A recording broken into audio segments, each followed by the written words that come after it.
Good morning, everyone. In accordance with Sections 45 and 53 of the Planning Act 1990 as amended, this meeting of the Committee of Adjustment of the City of Toronto is called to order. Before I proceed with my remarks, I'll just make a few introductions to you. Our panel this morning, on my far left is Ms. Natalia Popovic. On my immediate left is Ms. Sophia Ruddick. Joining us soon will be, he's walking down the hall, Mr. Rick Ross. And on my far right is Mr. Bill Dalton. In front of me on my left is our Acting Deputy Secretary Treasurer, Philip Carvalino. And also in front of me, we have support staff that will be assisting us with the proceedings today.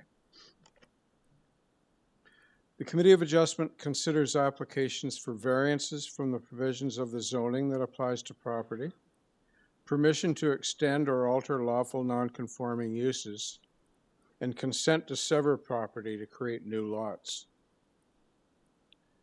We acknowledge the land we're meeting on is the traditional territory of many nations, including the Mississaugas of the Credit, the Anishinaabe, the Chippewa, the Haudenosaunee, and the Wendat peoples, and is now home to many diverse First Nations, Inuit, and Métis peoples. We also acknowledge that Toronto is covered by Treaty 13 with the Mississaugas of the Credit. Committee of Adjustment public hearings are now conducted in a hybrid in-person and virtual format. Some applicants and participants will make their submissions in person, and others will participate virtually by electronic means through WebEx, an online digital platform. The meetings are also streamed on the Toronto City Planning YouTube channel, and anyone wishing to view the hearing may watch on YouTube. Those who want to participate virtually and have registered in advance will be connecting with their computer, tablet, smartphone, or telephone, and have the option of participating via video or audio only. All virtual participants will automatically be muted on entry. When your item is called, you will be unmuted by the moderator, one person at a time. We ask that you also mute your devices until you're called on to speak. Those participating by video appearance will be temporarily upgraded to panelist when your item is being held. During this time, your camera will be enabled. You will only be visible during your 5-minute allotted speaking time. At all other times, your video will be disabled and you will be reinstated as an attendee. For both in-person and virtual participants, Committee of Adjustment staff will share presentations submitted in accordance with the written submission deadline. Those participating through WebEx are not allowed to use share screen or any other panelist controls during a video appearance. The host will remove you from the panelist role if you fail to respect this instruction. People attending in person today who want to receive a copy of the decision of the committee on an application must fill out a decision request card. And those participating virtually need to submit a written request for a decision by email.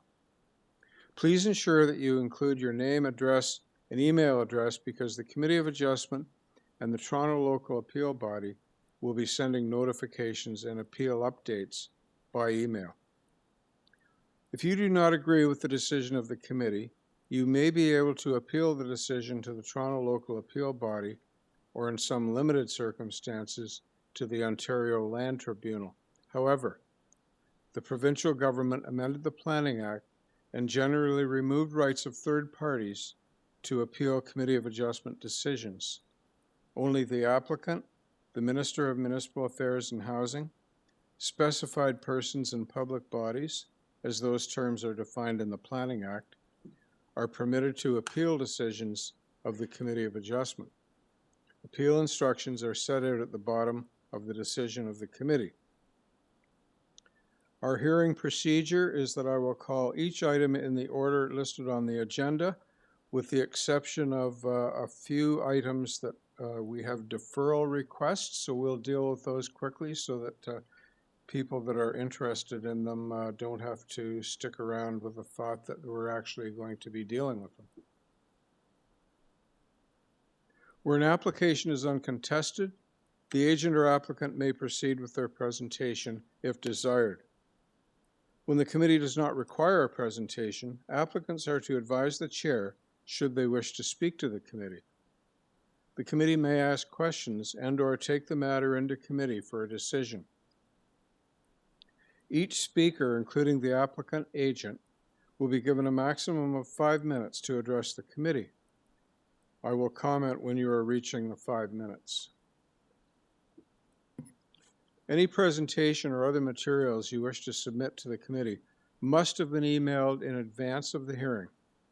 Staff and committee members cannot accept materials at the hearing. When addressing the committee, please clearly state your name and address. Please remember to confine your remarks to the matters outlined in the application.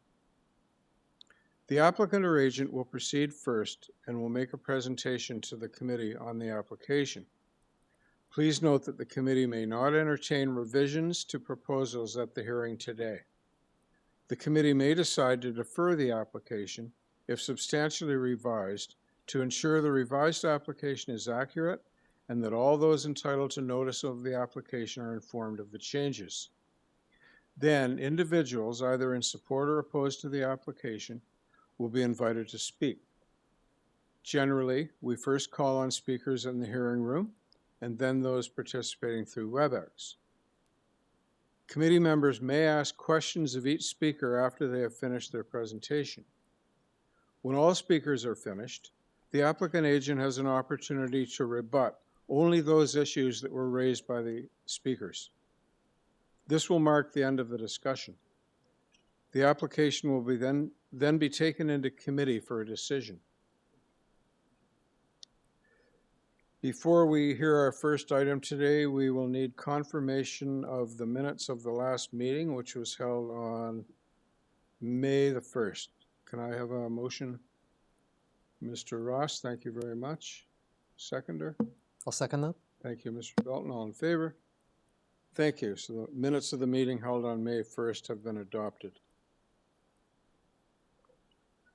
I'll ask firstly of panel, are there any declarations of interest for items on today's agenda? Nope. And I ask the same question of staff. Are there any items? Thank you. Mr. Acting Deputy Secretary Treasurer, have you received any requests for deferral on this agenda? We have, Mr. Chair, items 8, 10, and there's a request from staff for item 22. 22? Yeah. Okay, we'll deal with those momentarily. And Mr. Acting Deputy Secretary Treasurer, are there any files to close today? No, Mr. Chair. Okay, thank you. Okay, so we will begin with considering the 3 deferral items, starting with number 8.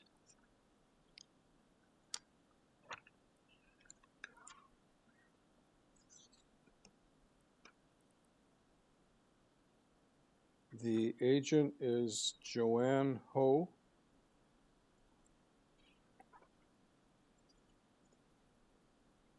Is Ms. Ho available online?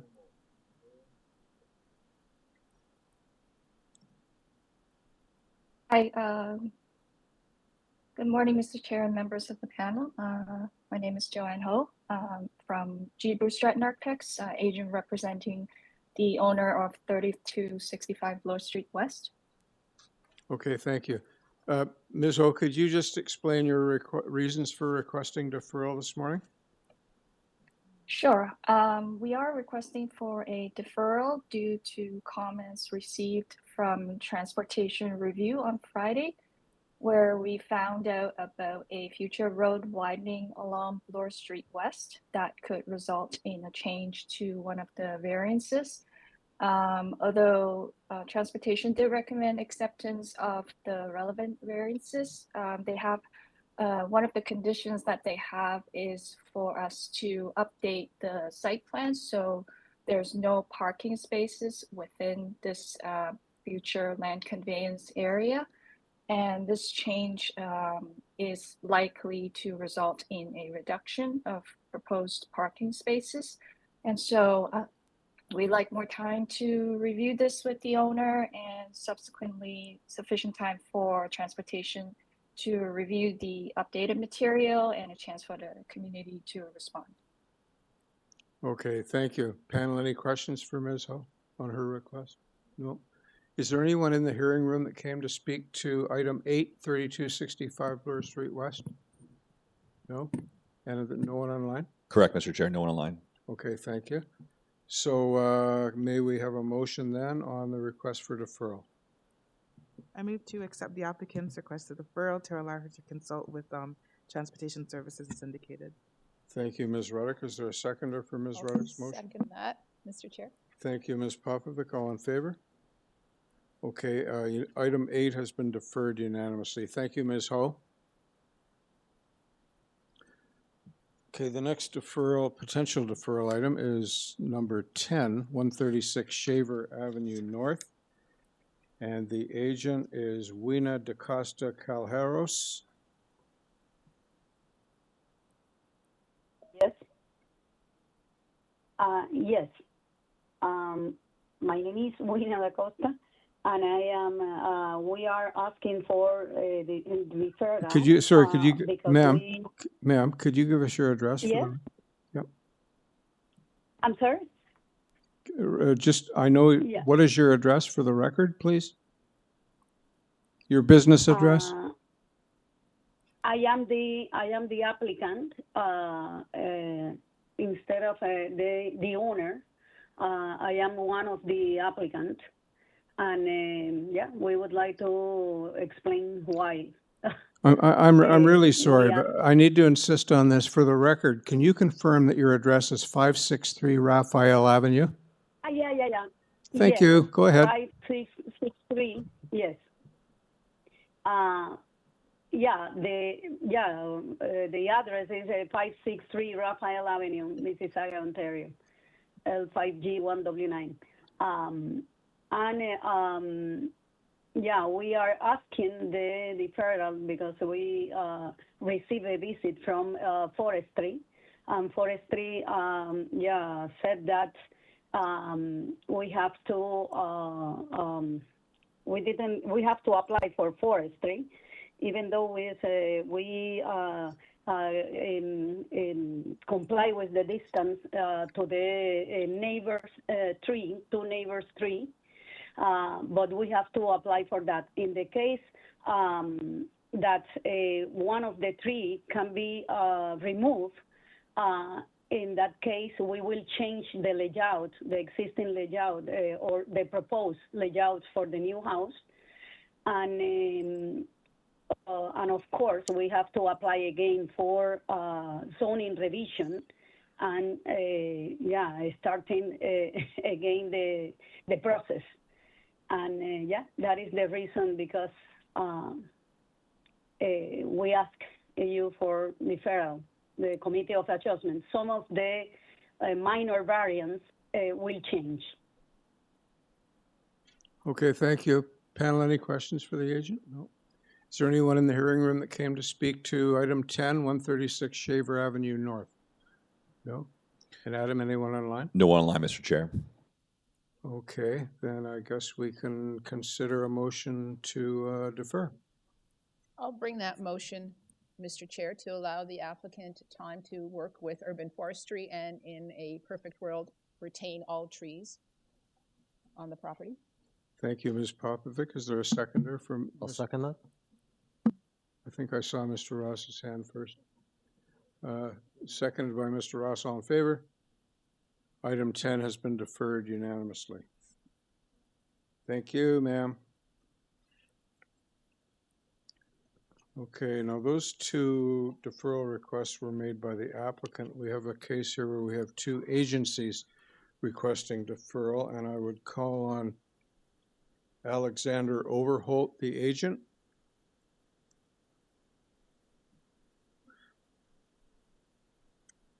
Speaking, yes. Yeah, hi. Could you Hi. just give us your name and address? Alexander Overholt, Contemplo Studio, 1140 to Queensway. Okay, I'm sure you're aware that Transportation Review and Engineering and Construction Services departments have both requested deferral of your application. Yes, that is correct. Okay, are you agreeable to deferring this matter for their reasons, or do you wish to proceed for your own reasons? We wish to proceed and then work with both departments during the permitting process to make the appropriate changes and recommendations they do see fit for this application. So if you're going to be making changes, you would be agreeable to a deferral today? Correct? 1 second. We can't consider this and make decisions based on changes that you may wish to make.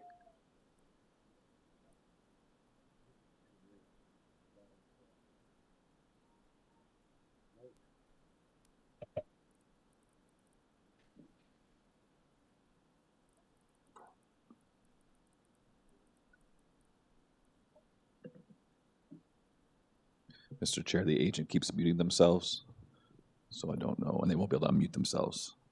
Alexander, just a reminder, city staff are responsible for muting and unmuting.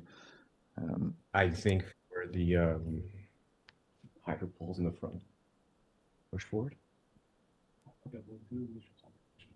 We're going to continue forth with the application as is.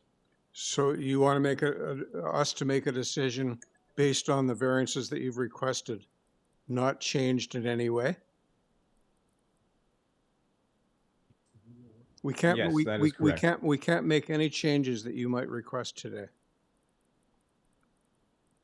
That's fine. We'll continue forward with the variances that have been listed.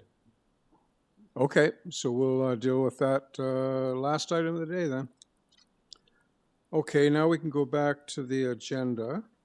Just for your records there, Mr. Chair, there is a late addition of an area resident who wants to speak on that file, but since we're standing it down till the end, we can deal with it then. Okay. So item number 1 is 20 Annabelle Drive. I'm just going to take a look at the notice here. Purpose is to legalize and to maintain an ancillary structure, a gazebo. There are 2 variances. We have clearance from TRCA and an advisory memo from Ravine and Natural Features. Panel, does anyone require a presentation? I think this is... Mr. Chair, before we dive in, maybe the agent should at least come to the podium first. Okay, yeah. Hi, how Press are the you? button. Your name and address? Yeah, my name is Gaukaran Ramarak. I am the owner and I reside at 20 Annabelle Drive. Okay, if you could just give me a moment, I'm just canvassing the panel. Maybe we don't need to hear from you on this. Pretty straightforward. Just Yeah. bear with me for a second. Does anybody require a presentation? Okay. Do you wish to, you don't have to say anything, but if you wish to, you may. You're No, okay? I don't have to unless you Okay. have something to say. So, panel, any questions for the gentleman? No? Anyone in the hearing room here to speak to this item? No?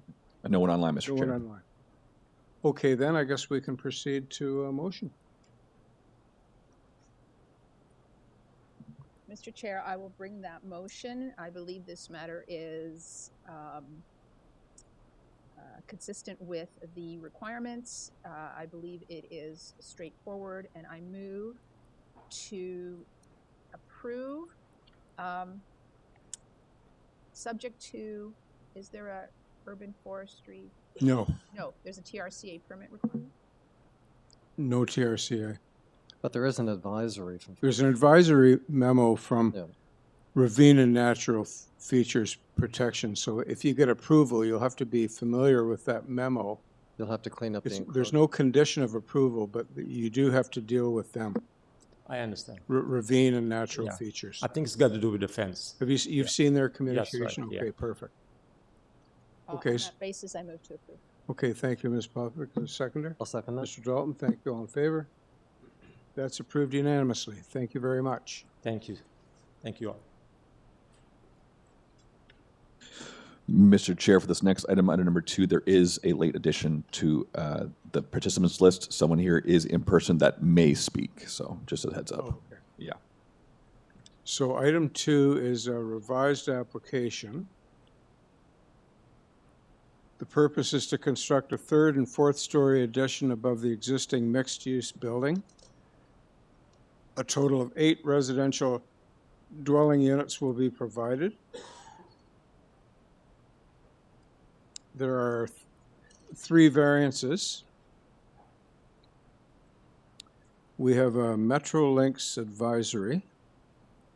And in additional material, we have opposition expressed by the Mount Dennis BIA and Councillor Nunziata, who is opposed or alternatively requesting a condition that approval be tied to the site plan. So we will require a presentation on this given the opposition. So that would be Sean Galbraith. Mr. Galbraith? Good morning. Good morning. Sean Galbraith, planner here on behalf of the application, 18 King Street East, Suite 1400. Okay, if you could just present to us and maybe include in your remarks any comments that you have on the Mount Dennis BIA opposition recommendation and Councillor Nunziata's communication. I'll actually start there. So a notable concern that is expressed in both is that commercial space be provided in the building. And I wanted to emphasize that it is already an existing mixed-use building, and that is not going to change. There's no change proposed to the commercial portion of the building. It will remain a mixed-use building with commercial frontage on the street, entirely as intended by the official plan. And so, yeah, we agree with the BIA and with the councillor in that respect. And as to the condition to tie it to plans, planning has not asked for that. However, we have no concerns with that if that were a condition. The project, I think, is a fairly straightforward one. We're simply looking to do a 2-story top-up to add an additional large family-sized residential unit and legalize two existing rear basement apartments that were added without the benefit of planning permissions. Obviously, we do not support doing that without permissions, but I think in the benefit of legalizing and maintaining these additional units and not having to evict anyone, I don't think that they are bad units, and I don't think that approving them would be contrary to the official plan. And they're reasonable and appropriate minor variances. The density the updated density at 2.37, I think is entirely reasonable for a main street type building. It is appropriate intensification that is encouraged by the official plan, by the still under appeal local secondary plan, and certainly provincial policy for areas in proximity to major transit station areas. And again, the third variance is simply parking. This is a site that provides 3 parking spaces. That's an appropriate number for an area that is very well serviced by transit. But there was also another comment, sorry, to go back to, I think, the BIA's letter about amenity space for residents. The units, other than the below grade units, the units have private outdoor amenity balconies. So we think that is an appropriate built form and appropriate living conditions. If you have any questions, I'm happy to answer them. Thank you, Mr. Galbraith. Panel, any questions or comments for Mr. Galbraith? No? And Adam, do we have anybody in the room or online? We do. We have someone in the room allegedly that'd like to potentially speak. Yes, no? Yeah? Okay. Yes, we have someone in this room that wants to speak. And there's no one online. That is correct, Mr. Chair, just this Okay. one person here. Morning, sir. If you give us your name and address first, Good please. morning. Yes, Chris Morgan speaking on behalf of the neighbor to the west. We're a little bit concerned about the parking and where the 8 folks will park. And we're also concerned about the as-built condition of the adjacent buildings, whether or not he has to do extensive foundation remediation and whether or not that's going to impact the structural integrity of our building to the west. So those are just our 2 concerns that we'd like you to be aware of. Adding that much weight on a 80-year-old building may be an issue. And so perhaps an as-built condition report would be appropriate to include as part of the approval or as part of the consideration here. Those are my comments. Okay. Panel, any questions for the gentleman? Okay, thank you very much. We'll ask Mr. Galbraith to respond to your comments. One moment, Mr. Galbraith? One moment, Mr. Chair. Thank you very much.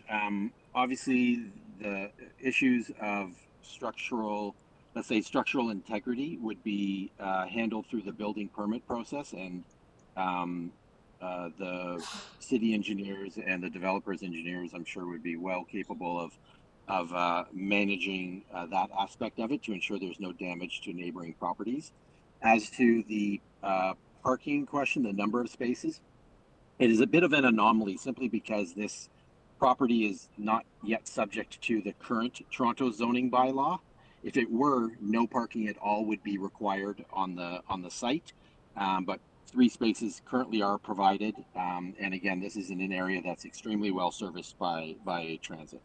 And so I think the 3 parking spaces will remain appropriate for the proposed redevelopment. And we have no comments from transportation services or planning that suggest otherwise. Right. I think that was it. Okay, thank you. Panel, any final comments or questions for Mr. Galbraith? Okay, there being none, we can consider a motion.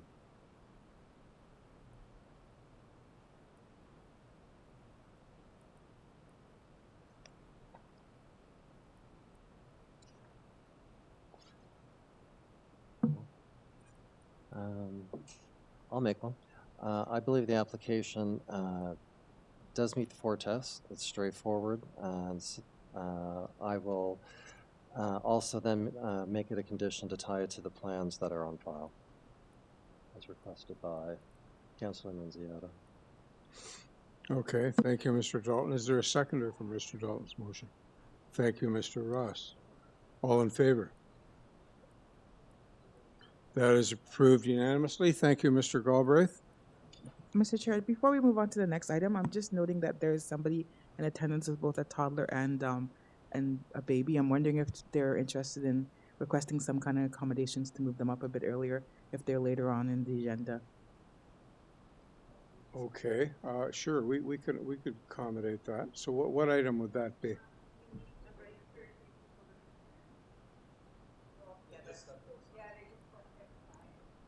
Okay. What number are you on the agenda? 18? Okay. 18? 18. So maybe when they come back. There they come, okay. Before we do jump ahead, potentially, maybe, are you guys still chatting about stuff outside? Or want to still chat about stuff outside? Or are you good? No, we're okay. Okay. All right. Do we jump Any up? problems with that? Okay. Okay, then let's just jump forward and deal with item 18. 580 the Queensway. Just let me do a quick summary here.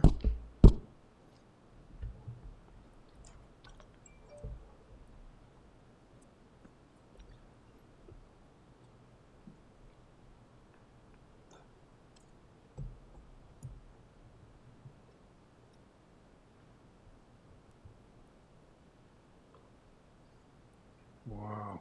Okay, here it comes. Okay, this is a revised application. Purpose is to construct a new fourplex dwelling. There are 8 variances. We have urban and forestry conditions 1 and 2. This item was deferred on January 3rd this year to provide an opportunity to consult with planning and to submit additional materials and to confirm the requested variances. We have 4 planning conditions. We have 1 ravine and natural features protection condition. We have an environmental planning condition, 4 transportation review conditions, an opposition petition, and a support petition. Mr. Eagleman. Yes, We good will morning. require a presentation. Yes, good morning, Mr. Chair, committee members. David Eagleman, Associate and Registered Professional Planner at Design Plan Services, Inc., 87 Skyway Avenue, Suite 200. So this application, through you, Mr. Chair, has some history, which I will go over briefly.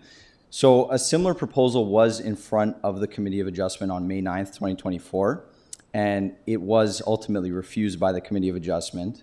The main issue with that application, with that previous original application, was the height, which was proposed at 17.21 meters, whereas we have since revised the height significantly to 12.34 meters. So a very significant reduction in height. And that is the principal revision that has been made to the proposal since the refusal last year.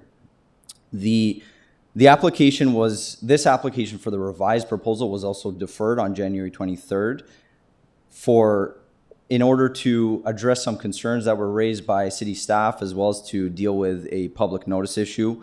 We have dealt with staff, and as you can see by the reports that have been submitted by staff for this application, planning staff, urban forestry staff, RNFP staff, TRCA staff, environmental planning staff, and transportation staff all have no concerns or objections, subject to their recommended conditions, which we are agreeable to all the recommended conditions. And the pure number of staff that provided comments on this application speak to the fact that this is a unique lot. It is a constrained lot. It is a currently vacant lot, right with frontage along the Queensway, which is a major street. And as Mr. Chair has noted, we have obtained signatures in support of the proposal, including the immediately adjacent neighbor at 590 the Queensway. So, as I mentioned, it is a unique lot. It is currently vacant and has frontage along the Queensway. It is also the last lot on the north side of the Queensway before the Queensway crosses over Mimico Creek. So there is only naturalized area to the east of the subject property. There are no dwellings. It is the naturalized area surrounding Mimico Creek. And the proposal that is in front of you today is a 4-story fourplex with large family-sized units. Each floor is proposed to be occupied by 1 unit. And each floor has modest ceiling heights of 9 feet. So considering the subject property is vacant land, the proposal will consist of a development that will make efficient use of the currently vacant property. The Queensway is a major street as per the official plan, which is where further intensification is contemplated. And regarding the overall height and the wall height, the proposal is in keeping with the existing character and plan context of this area. Specifically, just west of the subject property on the west side of Woodford Park Road, properties on both sides of the Queensway are permitted for a height of 6 stories as of right. So just west of Woodford Park Road, which is 2 houses away from the subject property, properties are permitted for 6 to 8 stories as of right currently. The 6-unit townhouse development with an overall height of 15.24 meters was approved previously at 598 the Queensway, which is on the north side of the Queensway at the corner of the Queensway and Woodford Park Road. So again, just 2 properties away from the subject property. And as per what planning staff have noted in their staff report, City Council has adopted Official Plan Amendment 727 and a corresponding zoning bylaw to permit 6-story apartment buildings and townhouses on neighborhoods designated properties fronting onto major streets. The OPA and ZBA is currently under appeal. However, it is likely that in the near future, once the appeal is resolved, a larger building and massing will be permitted as of right on the subject property.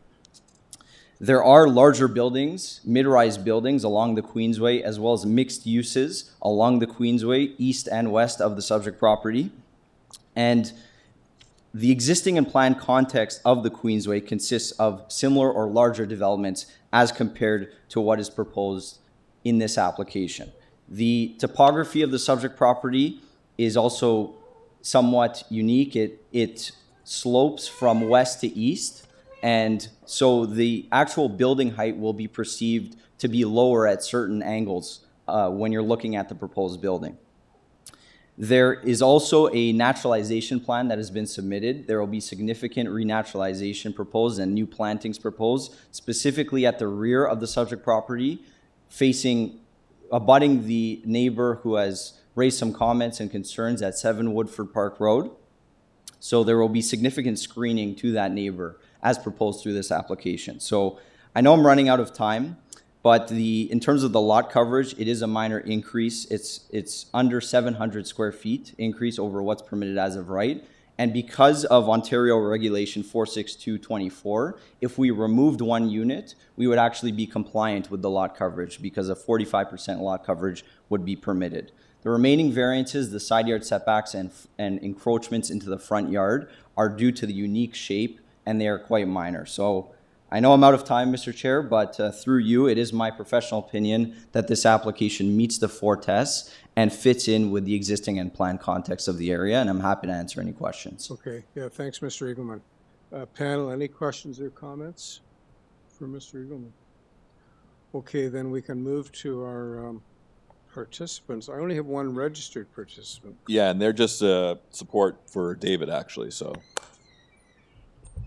I don't have anyone on my list that wants to participate, is what I'm trying to say. You have David Peterson? Who's the architect, allegedly, on the file? There's a support, yeah. David's here to represent, Eagleman's here to represent the file. That was allegedly an architect who's there for support, if there was any additional questions. Okay. So we don't need to worry about them. So we don't have anyone that wishes to speak to this? Maybe just ask the room real quick if there's anyone that wants to speak in support or objection. Is there anyone, okay, ma'am? Is there anyone else that's going to want to speak to this matter? In the room? Just observing? Okay, all right. Yeah. You're holding it together. Yes, it's my 3 sons and myself. So we each will have a space. And I know how this. Before you go any farther, sorry, your name and your address first. Oh, okay, sorry. Thank you. Sandra Hemsworth, and I'm at 22 Southport Street, Suite 826. And that's in Swansea, sort of High Park, Parkdale, High Park. Do you need the postal code? No, okay. And I've just been following city planning and new development, and they're always talking about the missing middle, and I feel like we fit that description. And also the property is within the BIA. I noticed all the way along both sides of the Queensway, it's zoned in the BIA. So, and we face right on the Queensway, so I don't see why we can't do the 4-story where we each have our own space and we're not living like mice on top of each other, sharing kitchens and things like that. And then they have a built-in daycare with their mom and their grandmother. If there's quite a few grandchildren, I actually have 9 grandchildren, so. And I guess that's it. I just hope you guys approve it finally. We've made a lot of concessions, and hopefully we're there now. So Yes. No, my three sons own. We've put everything we have into it, so I've given them Okay. early inheritance actually to help buy it together. So, and I'm hoping I get to age in place before this gets built. I hope it's. Thank you. Panel, any questions for the presenter? Okay, Mr. Eagleman, do you want to respond? I don't know that you necessarily. Okay, Mr. Chair, they're part of the same team, right? It's still the Okay. same team. All right. Thank you. It's all too confusing. Thank you very much. Okay. Thank you. Do we need to hear from anyone else on this application, Adam? I don't have anyone else on my list, Mr. Chair. Then let's consider a motion. Thank you. Mr. Chair, yeah? Yeah. Mr. Chair, thank you. On the basis of the submissions made, the support from the owner, I believe that, and the changes and the consultation that has undergone or has been taken since the January 1st deferral date, I move to approve, and I believe we have an environmental planning condition for a permanent fence along the enhancement side. Is that? Yes. Okay, so we'd like to make that a condition, and forestry 1 and 2. Thank you. And transportation review Transportation review. and planning. And planning. All conditions that I believe the applicant has said he's content with, the owner is content with. Okay, so a motion to approve subject to the conditions requested by 4 agencies. Is there a seconder for Ms. I'll Parker? second that. I'm going to give it to Mr. Dalton. All in favor? Are you refusing or approving? Okay, that's approved unanimously. Thank you, Mr. Eagleman. Thank you. Thank you, hearing room participants. Thank you to our youngest attendee.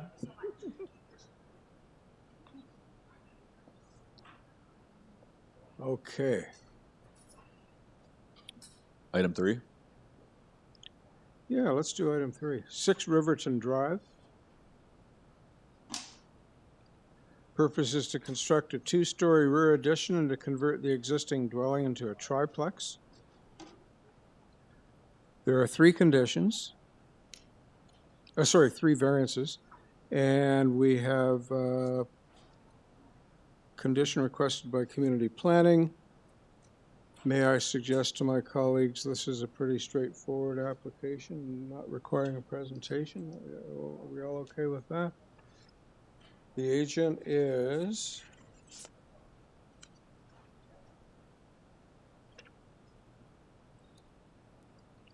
Mr. Reguera? Yes. Yes, sir. Good morning. Sir, could you first just give us your name and address, and then I just need to say something to you. My name is George Reguera. I'm the director for Studio Rey Architectural, and I represent the 6 Riverton Drive. Okay, I have another address here, 3496 Southwick Street, Mississauga. Yes, it's my address, yes, sorry. Yes. Okay.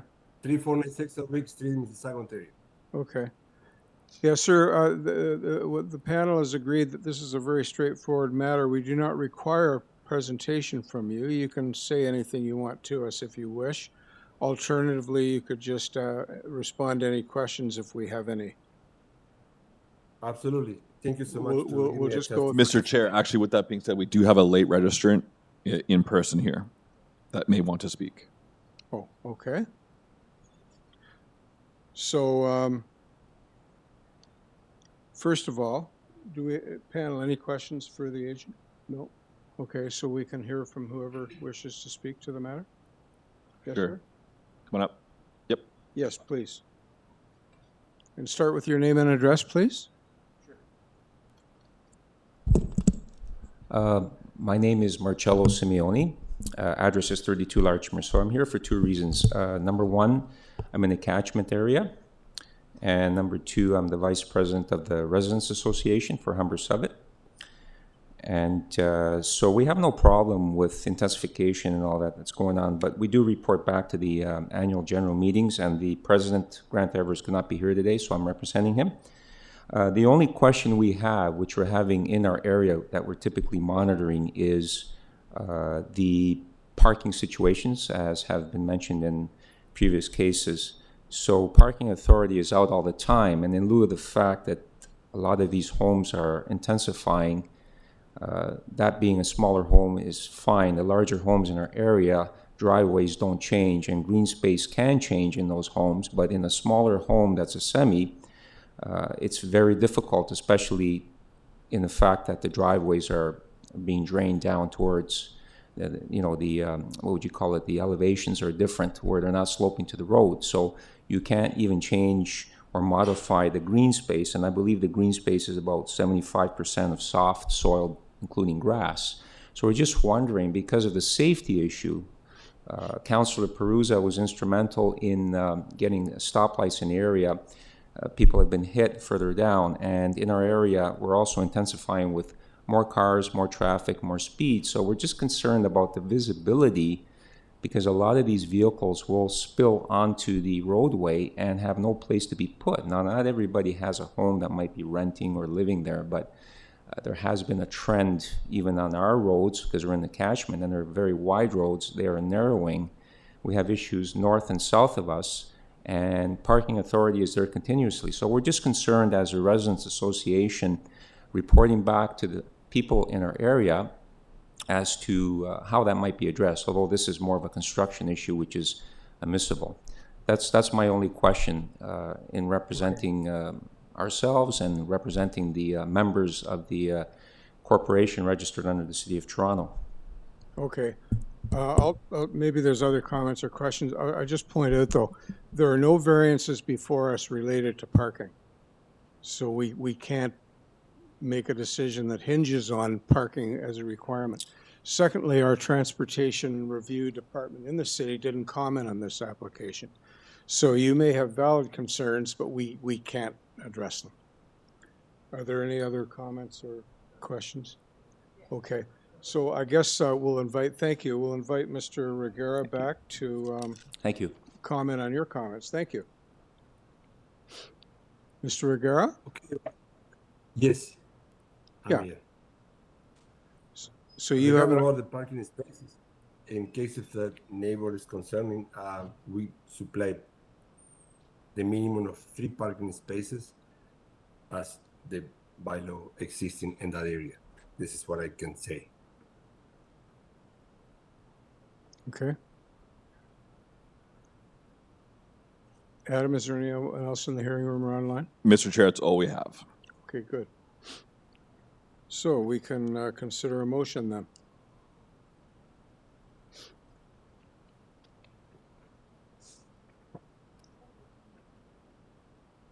Mr. Chair, having considered all of the comments and noting that there is no commentary from Transportation Department, and there are, I believe, 3 items of support, I move to approve this matter, that it meets the 4 tests. No, there is a planning condition. Yes, community planning condition, thank you. There's a second. Thank you, Ms. Ruddock. All in favor? That's approved unanimously. Thank you very much. Moving on to item 4. 54 Dorsey Drive. The only thing we have on file is planning condition. The purpose of the application is to construct a new detached dwelling with an attached garage and a deck in the rear yard. There are 3 variances. Panel, do we agree that this is a straightforward matter not requiring a presentation? Thank you. The agent is Charles Chan Y. Good morning. My name is Charles Chen Y. I'm at 20 Smithwood Drive in Etobicoke. Thank you. The panel has just agreed we do not require a presentation from you. You can say whatever you want if you desire, but alternatively, would you be okay with just answering any questions if we have any?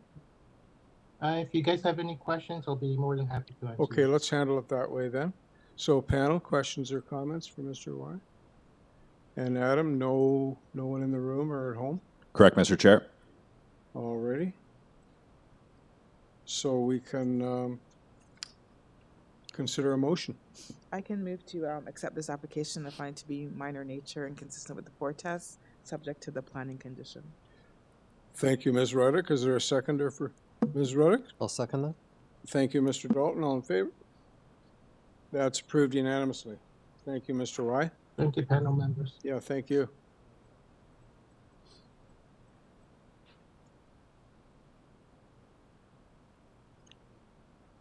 Moving on to item 5, 66 to 74 Jutland Road. Purpose is to permit medical office, massage therapy, and wellness center uses located within units 1A, 2A, 2B, 6A, 6B, and 7A within Block A of the existing industrial condominium building. There are 2 variances. We have 4 letters of opposition. We have recommendation to refuse from community planning. And we have a presentation that was submitted in the last day or 2. And the agent is David, I never remember, McKay or Mackay? Mackay, sir. Mackay. Before we dive in, Mr. Chair, there are 2 area residents virtually of the 3 listed that are present. Can you tell me who they are? Julie and Scott are present at this time. George is not. Julie and Scott, okay. Correct. And there's no one in the hearing room? Correct. Yep. Okay. Mr. Mackay. Good morning, sir. David Mackay, registered professional planner with MHBC, 7050 Western Road, Suite 230, Woodbridge, Ontario. Thank you very much. If staff could bring up the presentation as they do so. So my client, Dunbar, developed this property. They do have control of the Block A that we're speaking to. It has not been folded into the condominium that has been established for the majority of the site. So they do have ownership authorization to act on this application, despite the commentary from a number of the residents or the owners of the condominium. As per the submission by Dunbar's marketing team, they have had difficulty to market Block A in terms of the units we're speaking to. Part of the marketing, they've received many inquiries for these types of uses for physiotherapy, chiropractic, dental, wellness clinics. So that's what the purpose of the application is to provide for additional opportunities for those uses in that block. Within Jutland Square, which is the development name, there are a mix of employment, services, commercial, offices, retail uses, and a wellness clinic that was approved by the committee previously in Block E on this site. So what we're asking for is not uncommon. And next slide. In the, as I said, Block E is on the north end? Block E is on the north end, yes, sir. So we're talking about the south end facing Jutland, and as shown in the dark purple. In terms of the units, next slide, it is specific to those units that we're speaking to. And so we're not asking for a carte blanche. With regards to the approvals, as I said, massage therapy and wellness center were approved for Block E previously. Retail has been approved by the committee and T-Lab as well on this site. So it isn't abnormal to ask for additional uses that were not contemplated originally. With regards to the 4 tests, I disagree with staff's commentary. Offices, all types of offices, are specifically permitted by the official plan. So medical office, massage therapy, wellness are all permitted as a type of office per the official plan, which the intent is to provide for employment opportunities to service both the site as well as surrounding areas. So in my opinion, it does meet the general intent and purpose of the official plan. Staff have commented about sensitive land uses. These are not sensitive. They are permitted in this designation as offices. Lastly, staff refer to an endorsed policy by Planning and Housing Committee endorsed last week. It has no status. It should not be given any weight. It has not even been heard by council yet or approved ultimately by the province. So I respectfully disagree with staff's comments about the general intent and purpose of the official plan. Lastly, I also think that staff have misinterpreted the request for recreation. We're not asking for recreation as a full-blown use. We're asking for it in association with the uses of medical office, wellness center, and massage therapy relative to physiotherapy and the like, because our client has had problems in the past with the building department interpreting portions of those buildings or those uses as recreation. So that's why we're asking for it. The intent of the restriction in the official plan or in the zoning bylaw is to prevent things like fitness centers, large-scale fitness centers, to take up large pieces of land. We're not talking about that. We're talking about existing units in a building already built. We're not losing anything in that regard. Relative to some of the other comments, I'll perhaps wait until the speakers speak to respond to them. But from what I've read, there was a concern about parking. There is no parking requirement. There's no variance before you today with regards to parking. We meet the parking requirement. And notwithstanding that, underneath the building, maybe go to the next slides, there is underground parking associated Mackay, you have with less than 20 seconds. Thank you. Associated with this building, as well as surface parking, that amounts to approximately just under 8 spaces per commercial, in my opinion, for these types of uses. And those restrictions can be put into the future condominium declarations that would be put in place. So I'll leave the rest of the comments to respond to those that the residents may have, and be happy to answer any questions committee may have. Thank you. Okay, thanks, Mr. Mackay. Yeah, any comments or questions? So you made mention that in building or block E, there's a wellness center and retail space already approved? So, Do sorry. you know when that occurred? So there is a, in February of 2022, decision A06-2121 EUIK, there was a massage therapy, wellness center, and recreational use approved for unit 35 in Block E. In Block E? Yes. No, and then there was a retail permission in Block D for a bridal salon that was approved ultimately by the T-Lab. It was supported by the committee and appealed by the city, Yeah. and then approved by the T-Lab. Okay, so in Block E then, those uses, were they then associated with any existing or proposed industrial use? Because that's the point that staff made in their comment. Well, in those, the original, you mean? The one in Block E? Yep. No, those are standalone They're use. standalone. They're just like what we're requesting here. Okay. They're supportive employment uses that are akin to an office, which is a fully permitted use in the official plan. Okay. So thank you. And then staff also then mentioned, and that's why I was a bit surprised when you raised that, because then they note that they reviewed previous C of A and T-Lab applications along with this application and concluded it does not meet the intent of the zoning bylaw. So that's not true. But committee, in both of those cases, and the T-Lab ultimately agreed that it did meet the 4 tests, and that's my opinion as well. Got it. Thank you. Thank you. Any other questions or comments? Just make an observation. This building is in my neighborhood. I'm very familiar with it. Not germane to our process, but just a comment. This appears to be a pandemic-related response to the changing economy. In terms of the expansion of the range of uses, I'd say it's a combination of originally the pandemic, and that's continued obviously with the various tariff threats and changing interest rates that have affected people's ability to set up businesses and to purchase units. Yes. Yeah, lots of things have happened in the last 5 years. Exactly. Yeah. Okay, then let's move to our list. I guess we had, is there anyone in the room? We'll just double check with that. Is there anyone in the room that wants to speak to this item? No, okay, Mr. Chair. So then that would, So we can deal with Julie Lee Harris first. so let's do Julie first, and then we'll do Scott, and then if George gets on and joins in time, then we'll get him after. Yep. Okay, great, sounds good. Julie, you are up. Good morning. My name is Julie Lee Hars. My residential address is 22 York Valley Crescent.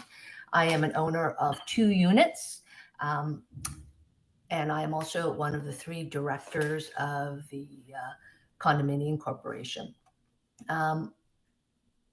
I am just going to go over the facts, which is with respect to the parking, as I noted in my written submission.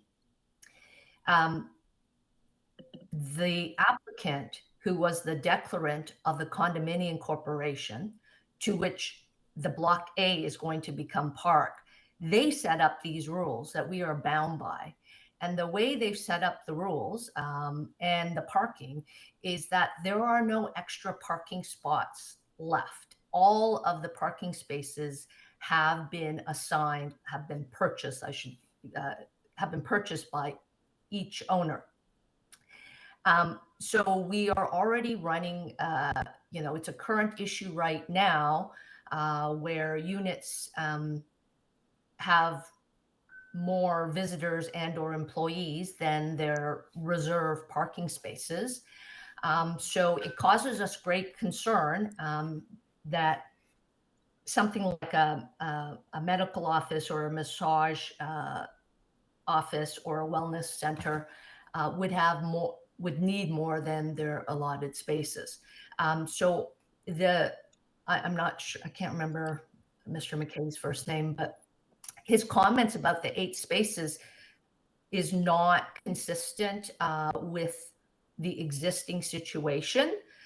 So unless the applicant is planning to amend the condo bylaws and declaration, it's not permitted, right? It's not anticipated. That's number one. Number two, the applicant / declarant who created the condo corporation has not made sufficient allocation for waste. So the condo corp, for the last few years, we have been struggling with managing the waste from the existing buildings. There is no room on the premises based on the research we've done and the alternatives we've been looking for there to be, for instance, a bio waste trash can for if there was a medical office. Thirdly, the disclosure statement, which was provided by the applicant / declarant, specifically prohibits massage parlors.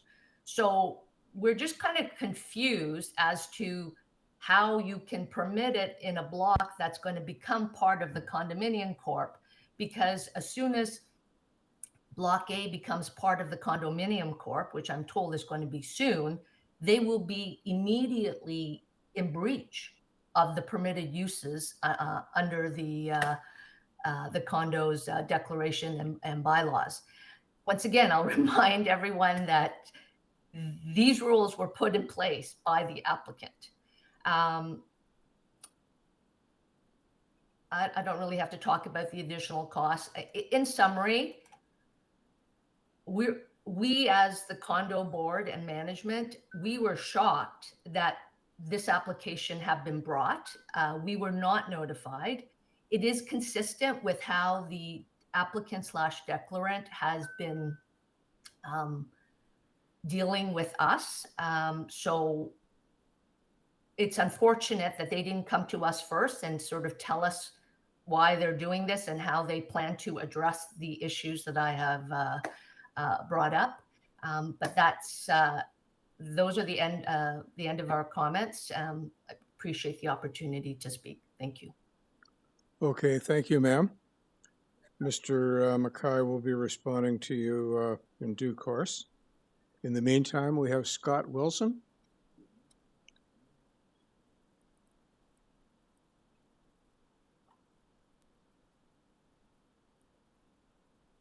Scott, go ahead. you hear? Hello? Yeah, we hear you. Oh, hi. So yes, I'm Unit 35. So I am the tenant who has approved for the massage therapy in the wellness center and recreational facility. I think the one difference. Sorry, what's your in address? our case, What's your address, sir? sorry, Unit 35. Okay, carry on. So blocky Unit 35. I just want to point out that I think the major difference in our approval is that we are two single sole proprietors who deal one-on-one clientele. And because we only have 6 parking spots, we want to make sure that we're not obtrusive on the other units because as Julie says, they are all signed and all purchased and there is no visitors parking. So even to this day, we haven't even brought in a massage therapist because we know with the overlap of clients coming in, that can become a problem with parking. So we have kept our footprint very small. I have one-on-one clientele and my physiotherapist has one-on-one clientele. And we've made it quite clear that she can't bring in other people in until she can't bring other people in because parking is a real problem. And as Julie alluded to, garbage is a problem. And we have had times when parking is almost non-existent because of just the overflow. So really, I just wanted to call it or speak upon the difference between our approval and what the applicant is trying to get approval for, which is a much bigger footprint, and I think it'll be actually quite obtrusive in the unit. And that's all I really have to say. Thank you. Okay, thank you. Panel, any questions for, I'm sorry I didn't provide you an opportunity to comment on or question Ms. Lee Hars or Mr. Wilson. Okay. Okay, Mr. Mackay is going to provide a... Chair, George did join. Oh, he did? Okay. So let's go speak with George now. George, go ahead. George, staff will mute and unmute you. George, go ahead. Hi, I'm George Phillips. I'm here just as an observer. I don't have any comments at the very moment, but thank you for including me. Okay, thank you, Mr. Fitzos. Okay, Mr. Mackay is going to offer a rebuttal to Ms. Lee Hars and Mr. Wilson. Before he does that, Mr. Mackay has said it before, and I'll repeat it. We don't have any variances before us related to parking, nor has our transportation department commented on this application. So, over to you, Mr. Mackay. Thank you, Mr. Chair. Two of the points I was going to raise.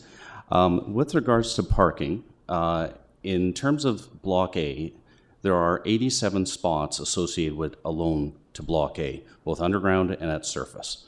That's where I was speaking to, on average, just under 8 spaces per unit. There are 11 units there. So as part of any purchase, that would include the unit holder to purchase the additional parking that they need for their operations. We are talking about small-scale operations. This is not a huge medical facility. It's not multiple, 10 or 12 doctors we're talking about. They're small units that with limited space, and we believe that there's sufficient parking with regards to that. There's also 13 lay-by parking along Jutland, built by my client to support Block A. So there's more than sufficient parking, in my opinion, to accommodate these uses, which again would be incorporated into the condominium. And the condominium rules for Block A may be different than those for the rest of the condominium. We can set out the establishment of parking requirements and set parking just like my client did for the rest of the condominium. So to say this is in breach of it is not correct. Relative to the comment on waste, waste collection is approved by the city through the site plan process, and that was established for the entirety of the block, including Block A. for hazardous medical waste. As any of you know, have gone to the doctors. Those are specific items that need to be placed and kept in specific areas within the units. And it's the responsibility of that ultimate unit holder to deal with that specific medical waste themselves. It would not be put into general waste for the condominium. So I believe that responds to that matter. And then lastly, there was a comment in the comments about the body rub parlor or the massage parlor that they're speaking to.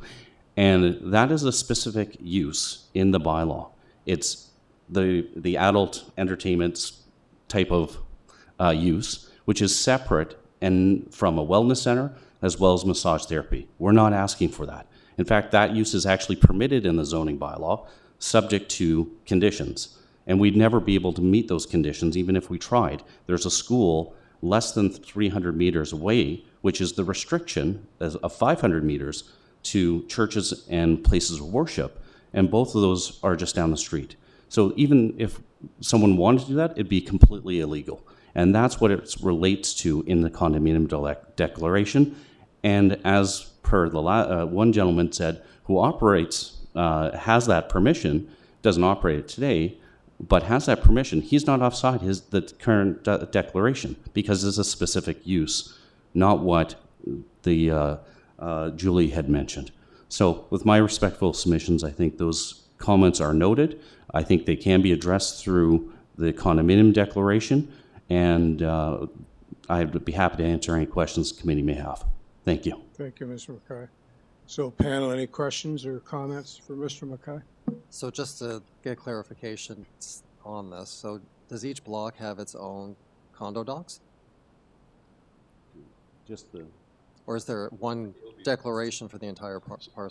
So there's a declaration today that's for phase 1, which is the majority of it, and then phase 2, which is block A, will be brought into that, and changes will be made to the declarations to reflect the conditions for block A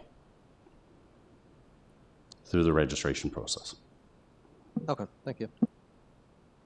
Okay, thank you. So I think we can consider a motion then.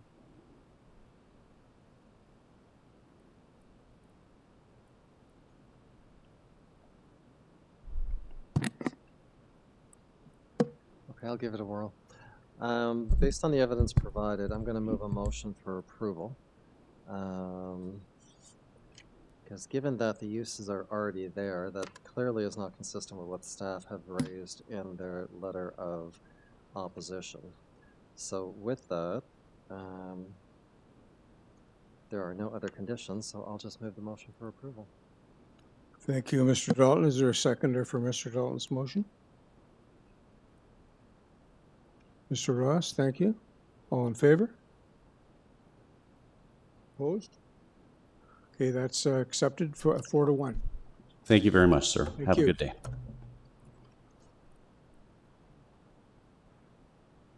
Sorry? Sophia.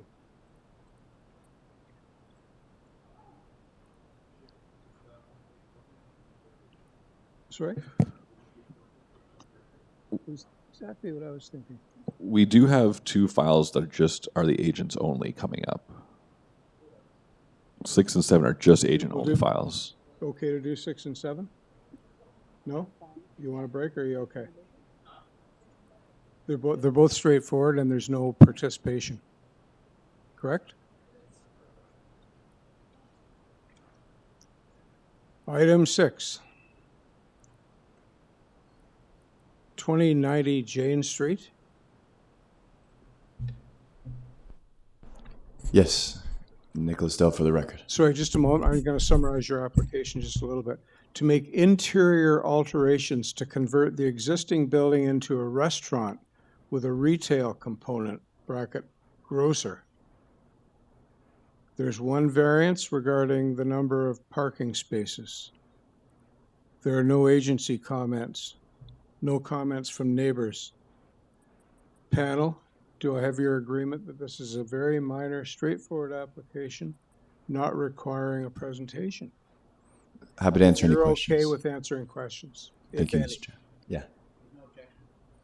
No. Panel, any questions or comments? May we have a motion? I'll move to accept this application and find to be minor in nature consistent with the four tests. And Thank you, Ms. Ruddock. Is there a seconder? I'll second that. Thank you, Mr. Dalton. All in favor? Unanimously approved. Thank you, committee. Thank you, Mr. Chair.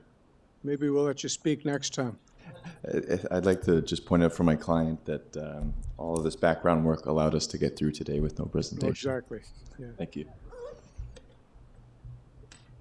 And one more before we break is item 7, 14 BLAIR ATHOL Crescent.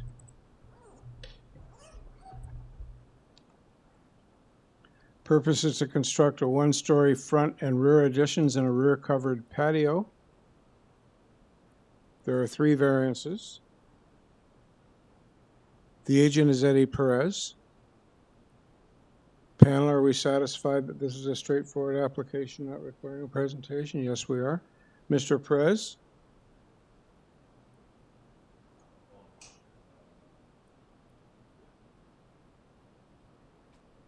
Hello, good morning. My name is Eddie Perez. We're at 537 Rogers Road, and I'll be happy to answer any questions if you have any. Thank you very much. Oh, good. Okay, great. Thank you very much. So any questions or comments from Mr. Perez?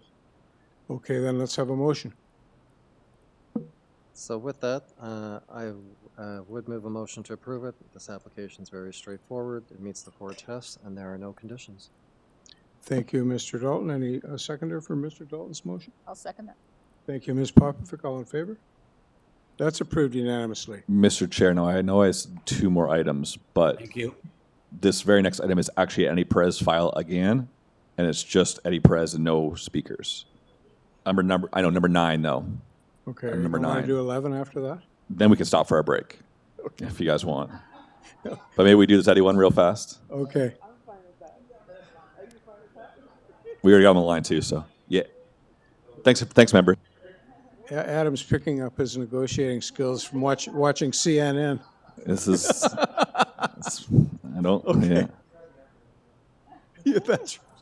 Okay, so we will deal with item 9, 78 Elma Street.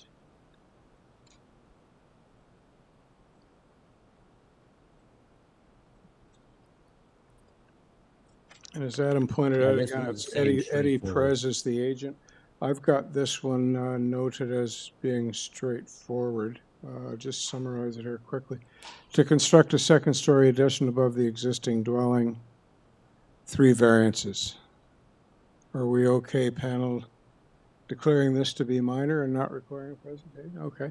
Mr. Perez? Yeah, this one's also minor, similar to the other one. Thank you. Okay. Questions, comments?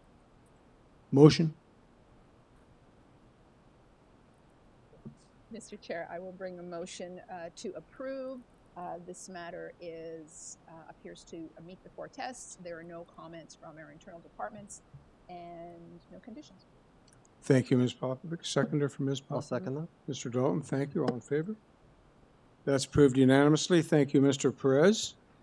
And we will break until 11. Thank you, Mr. Chair. And we'll start with item 11. 11 at 11. Thank you. 11 at 11.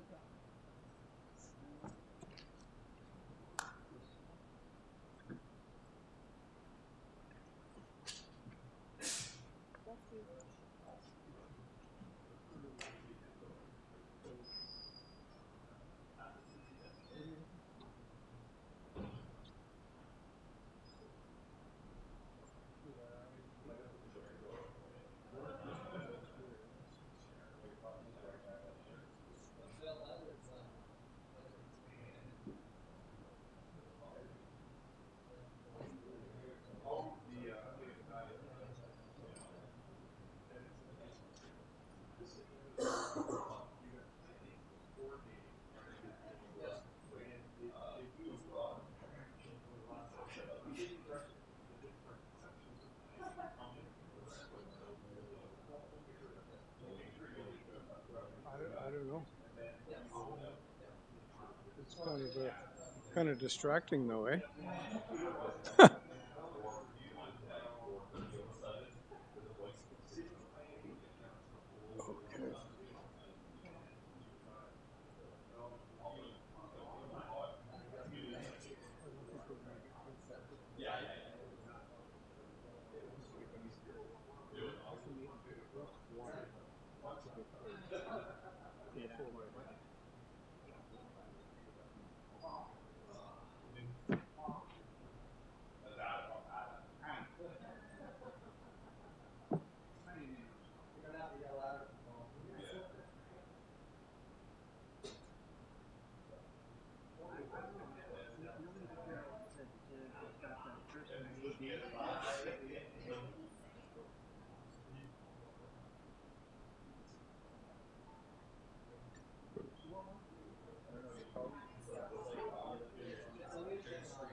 11, yep. At 10 minutes.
About 2 years.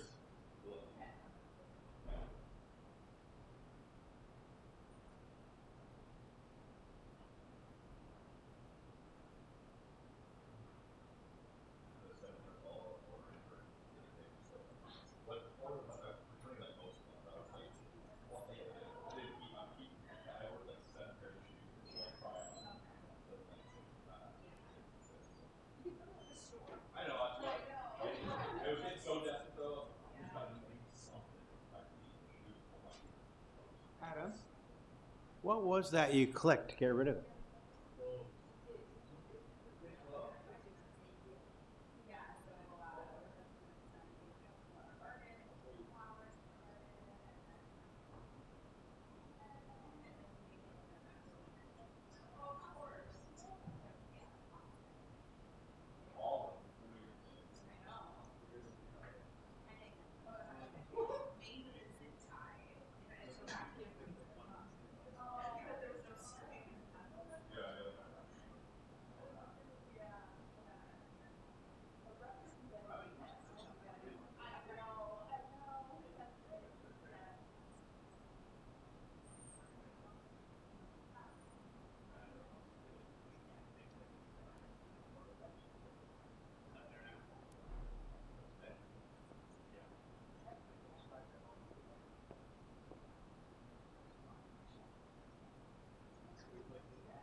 Well, we ought to have some neon light that says, please state your name for the record when somebody comes up.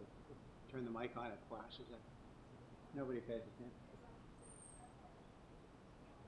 And usually when you ask them to do it, after they didn't hear it.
Mr. Chair, I'm going to do a quick microphone check on a random call-in user that I don't have on my list.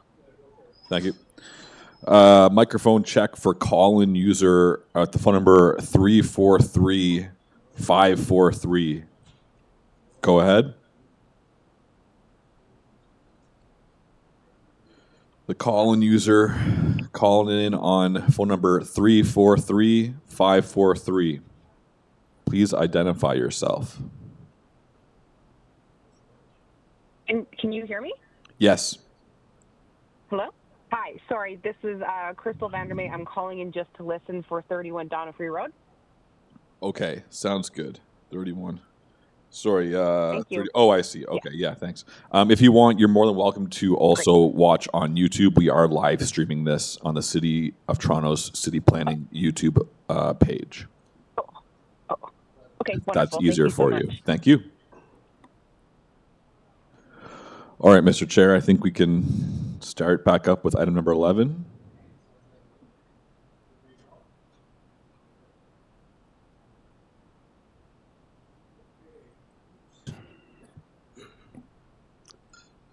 Item 11, 107 Riverwood Parkway.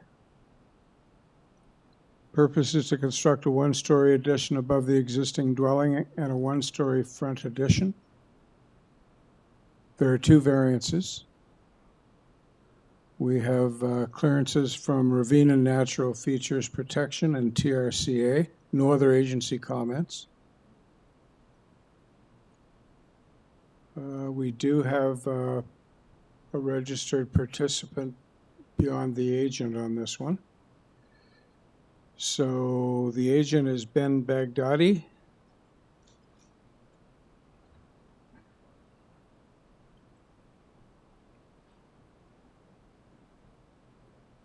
Good morning, Mr. Chair. This is Ben Baghdadi from BBA Design Studio, Inc. I'm the architect and the applicant before you today. My address is 13 Hollyberry Trail in Toronto. Okay, it's a pretty straightforward application, but in light of the fact that we have a registered speaker, if you could make a presentation to us. Sure. The purpose of this application, as you're aware, is to add a second floor over the existing bungalow. And since the existing north and south wall of this existing bungalow do not comply with the minimum side yard setbacks, we have the variances for the side yard setback. And in terms of FSI or GFA, we are over since the existing garage, the double car garage, is part of this equation. I sent you my report, if I can have it on the screen. It provides you with the long list of approvals for the GFA in this neighborhood, mainly because of this garage being part of the GFA. And this is just a part of the GFA approvals. And also on the next page, I have the reduced side yard setbacks approved by this committee in this neighborhood. So I think what we're proposing in terms of look and character complies and is in line with this neighborhood. Thank you.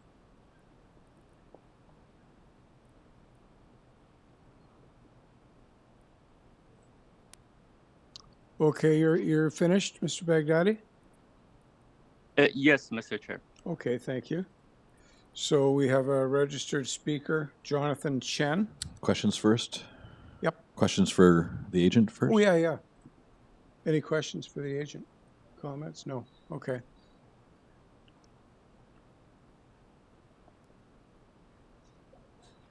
Mr. Chen? Hi, good afternoon. Hi. Good morning, Mr. Chair and panel members. My name is Jonathan Chen, and I live at 103 Riverwood Parkway, which is just 2 houses down from 107. My comments are very brief. I just wanted to express my support for this application. The variances seem very, very minor. But in terms of the comment that Mr. Baghdadi made about the look and character being in line with the neighborhood, I do think that that is true. I've lived in the neighborhood for a few years, and there has been an evolution, I think, in the last few years with the types of families moving in and the size of the houses that need to be developed to match that. And I think the project being done at this house is inspirational. Thank you. Okay, thank you. So, Mr. Baghdadi, I don't think you need an opportunity to rebut what your neighbor said, correct? Thank you to our neighbor for their support. Thank you, Mr. Chair. Okay, thank you very much. So I guess we can consider a motion. There are no conditions. Mr. Chair, I will bring that motion. I believe this matter does meet the 4 tests. I see only advisory comments and the support of the neighbor who has spoken, and I move to approve. Thank you, Ms. Popovic. Is there a seconder for Ms. Popovic's motion? I'll Mr. second that. Ross, thank you. All in favor? That's approved unanimously. Thank you, Mr. Thank you, committee. Baghdadi. Thank you, Mr. Chen. Thank you. Next up is item 12, 71 DECARIE Circle. Purpose is to construct a new dwelling with an attached garage. This is a revised application. There are 4 variances. No, 5. I'm having trouble scrolling down here. Wow, that's slow. Okay, 5 variances. We have urban forestry 2, condition 2. We have 2 planning conditions. We have a TRCA advisory that a permit from them would be required in the event of approval. We have a Metrolinx advisory. We have a Ravenna Natural Features Protection advisory. We have one support letter and 2 opposition letters. And the agent is Alexander Anoki Taboa. And we have a registered speaker, Susan Cieslik. So, Mr. Chair, I don't have Susan on the line, but we do actually have someone in chambers here to speak. Oh, okay. Perfect. Yeah. But we'll hear from the agent first. Yep.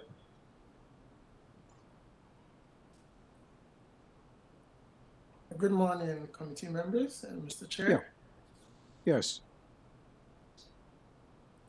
Yeah, we've worked with the city planner Could you, to come up with a sorry, could you start with your name and address, please? Alexander Anachiabwa, 3154 Bonaventure Drive, Mississauga. Applicant for 71 DECARIE Circle, Etobicoke. Okay, go ahead. Yeah, we asking for minor variance for the 3 variances. One with respect to the height of the porch and and the established grade, which we believe it's minor, it's less than 1 feet. And we did work with the planners to reduce the overall height, and now the overall height is under what is required.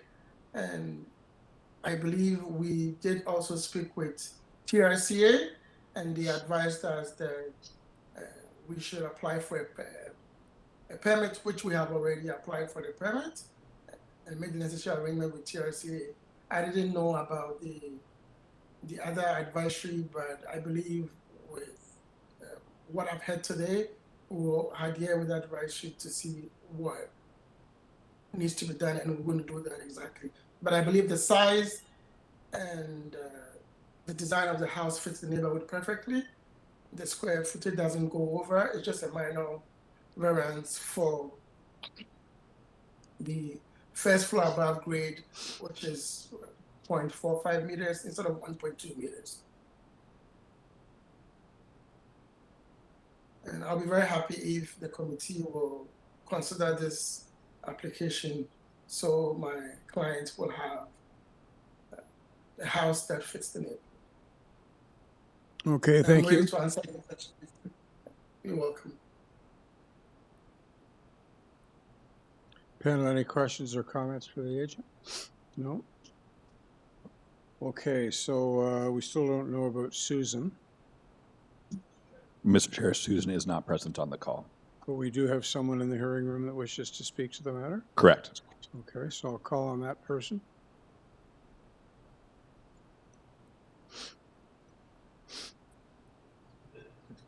Sorry, I thought I was going to hear my name. Good morning, Mr. Chairman and panel. My name is Damian Cieslik. I am a direct neighbor to 71 DeCarie Circle, and my address is 69 DeCarie Circle.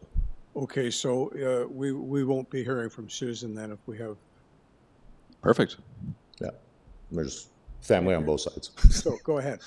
I'm speaking on behalf of some considerations that on the initial drawings that were proposed, there were many variances, and I feel that many of those variances have been adjusted in order to comply with bylaws and minor variances, which I feel I'm okay with. One of my concerns that I outlined in my objection is the proposal of this flower bed that's not in the second drawing, but it is listed in the first drawing.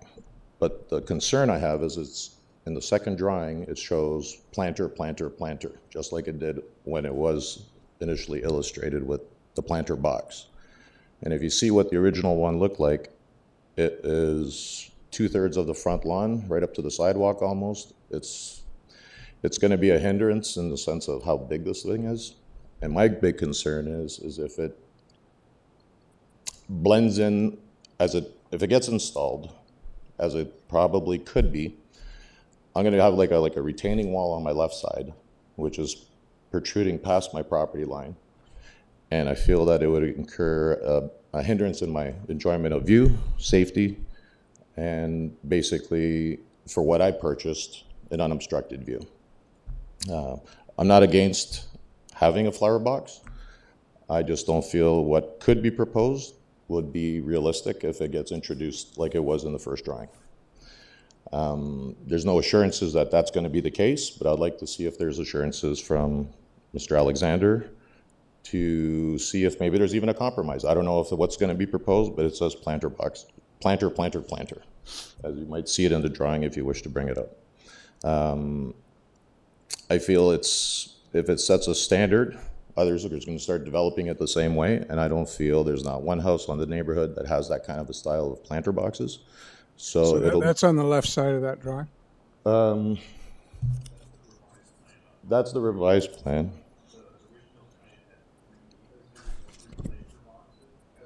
Yes, that would be the original one, which was been revised since, and it indicates planter boxes.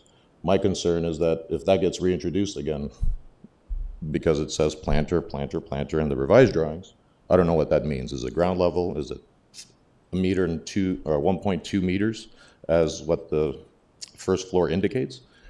And 1.27 meters off the ground, you can imagine a barrier that's going to be very concerning for myself and for the safety of myself around and people that are going to be trying to enjoy sitting in the front porch. So that's my big concern. And secondly, I don't think I would have had to have been here today if I was consulted. But I take issue to not being consulted, as Mr. Alexander in his letter indicated that neighbors and homeowners were contacted and there was no opposition to any of these plans. As far as I was concerned, I know there was rumblings of a house being built, but I didn't find out until I got a notice in the mail that this house is going forward.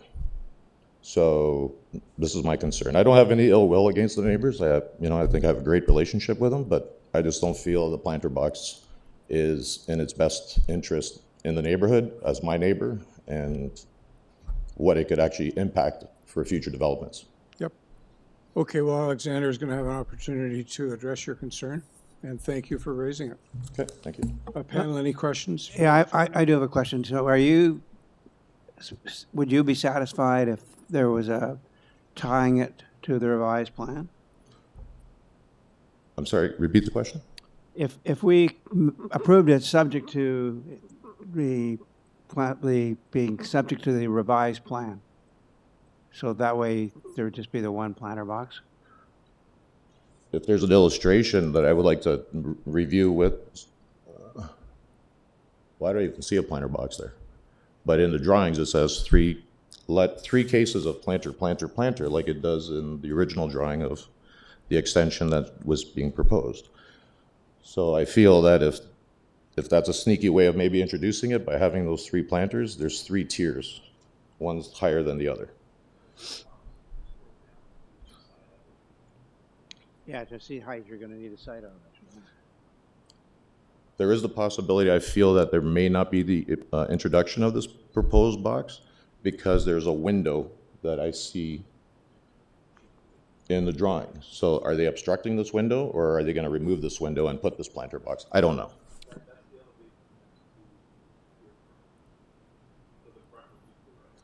And those are the revised plans. Yes. Yes, those are the revised plans.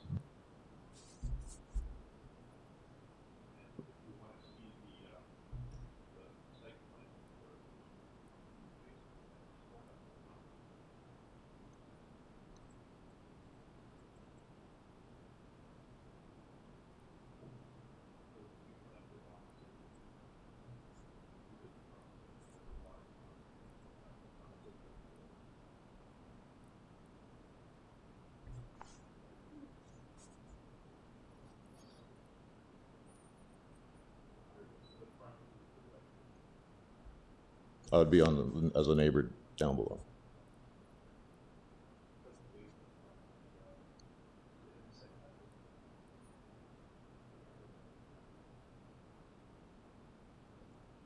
So all I ask is that, is there any consideration that if there is a planter box being introduced, I'd like to know if that's the case. If there's a window there, are they introducing it by removing a window and putting a planter box? I don't know if there's sneaky ways of doing business in this kind of a construction. I'm not aware of it, so Okay, well, we'll I just find have out. that concern. Any You can other see in questions? that illustration, it illustrates planter, planter, planter as it goes out. If you zoom in. Oh, yeah, I see. I don't object to having a planter box. If it's ground level, maybe one tier perhaps, but if it's going to be going steps, I think that's Yeah. just not going to sit well for myself and maybe others. I can't speak for it, but others may have not evaluated it like I did until they see it and they're going to say, my God, what is this?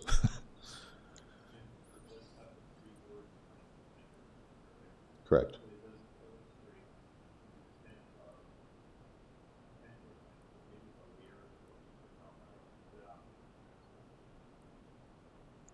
What about limiting the height of each planter box?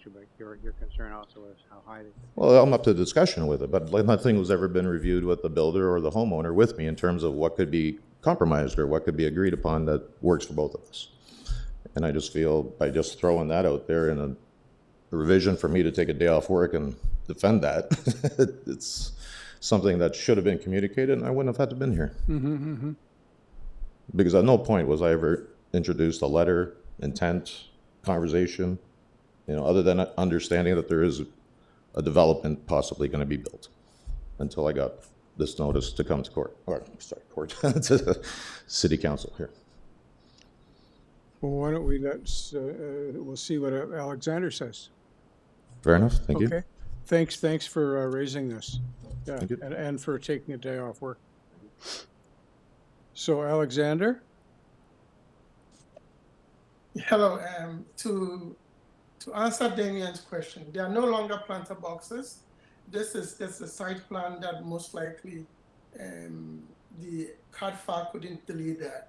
But if you see the revised drawing, there's a window on that section and there's not going to be any planter box at all.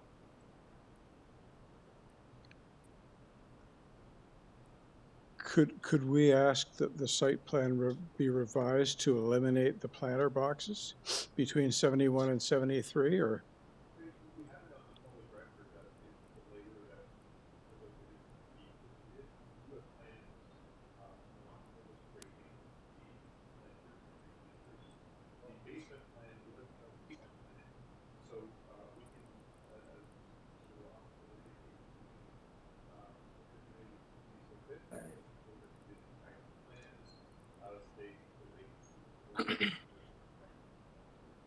Okay. That's what I was trying to again. Thanks, Phil.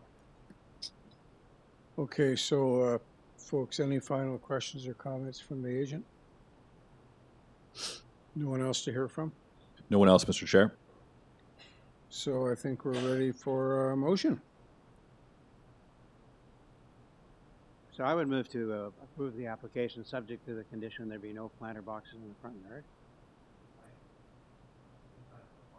Right. And what about urban forestry too? And planning? Oh, okay. I'm sorry. I was thinking too much about this one. And the RNFP advisory? And the Metrolinx advisory? And note the application as amended. Yeah, I would accept all those as friendly amendment. I'll second that then. So, Mr. Ross, you're agreeable to the various and sundry additions to your motion? Correct. Okay, which has been seconded. All in favor? It's unanimously approved. Thank you. I thought this was my card too. The card that I was given to me. Thank you.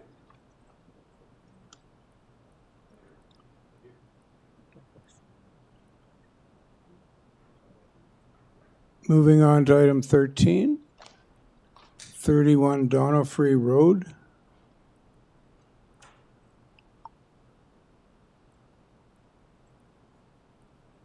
To construct a new deck in the rear yard.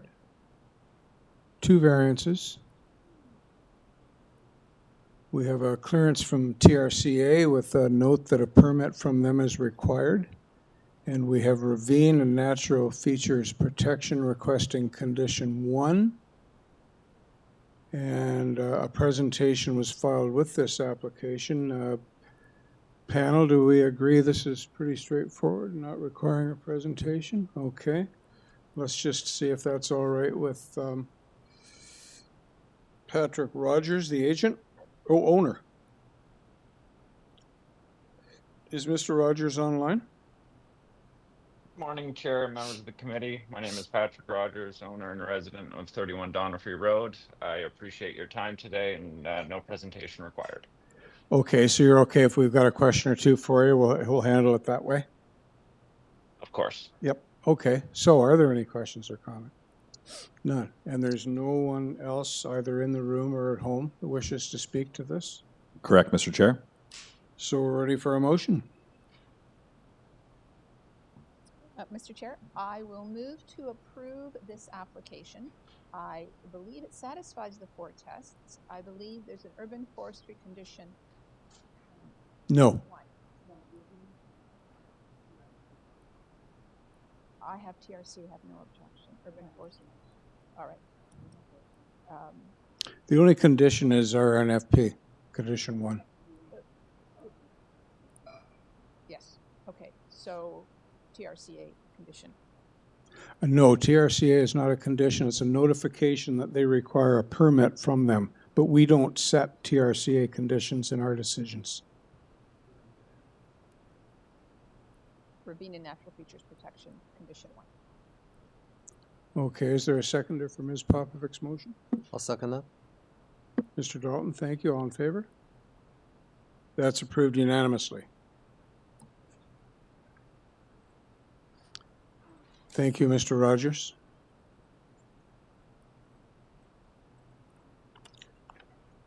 Okay, we have items 14 and 15, 155 and 157 30th Street, both represented by Franco Romano as agent. Maybe we can call on Mr. Romano to present both of these items, and then we can go into committee and make a motion for each of them. And I don't believe we have any speakers on either of these applications, Adam? Neither in the room nor at home? No area residents to speak for Yep. or against either file. Okay. So, Mr. Romano? Good morning, Mr. Chairman, members of the panel and staff. Franco Romano, Action Planning, 321 Lakeshore.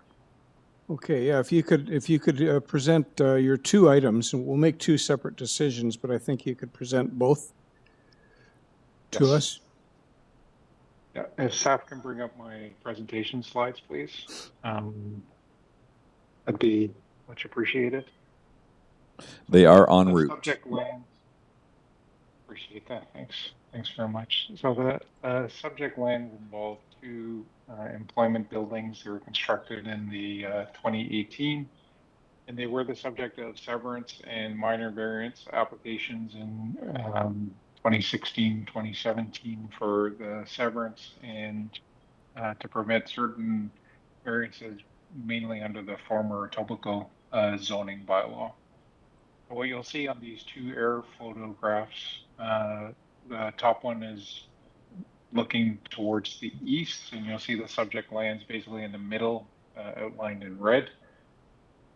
And 30th Street forms part of an employment area, but that street basically functions as a service commercial street with residential as well on the street. And you'll see both in the top air photo and the bottom air photo that there are employment buildings, some small, some large, and then on neighboring properties to further east and west, there are more substantial size warehouse and manufacturing facilities. But this is a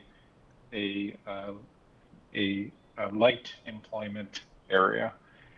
But the street itself is characterized by basically service commercial and residential, as I indicated. If we go to the next slide number 2, this is a top-down air photograph. And when the buildings were constructed, the permit and basically had 2 parking spaces for each lot. So there were 4 parking spaces in total, and there is a mutual right-of-way that goes down in between the 2 buildings to access the parking in the rear.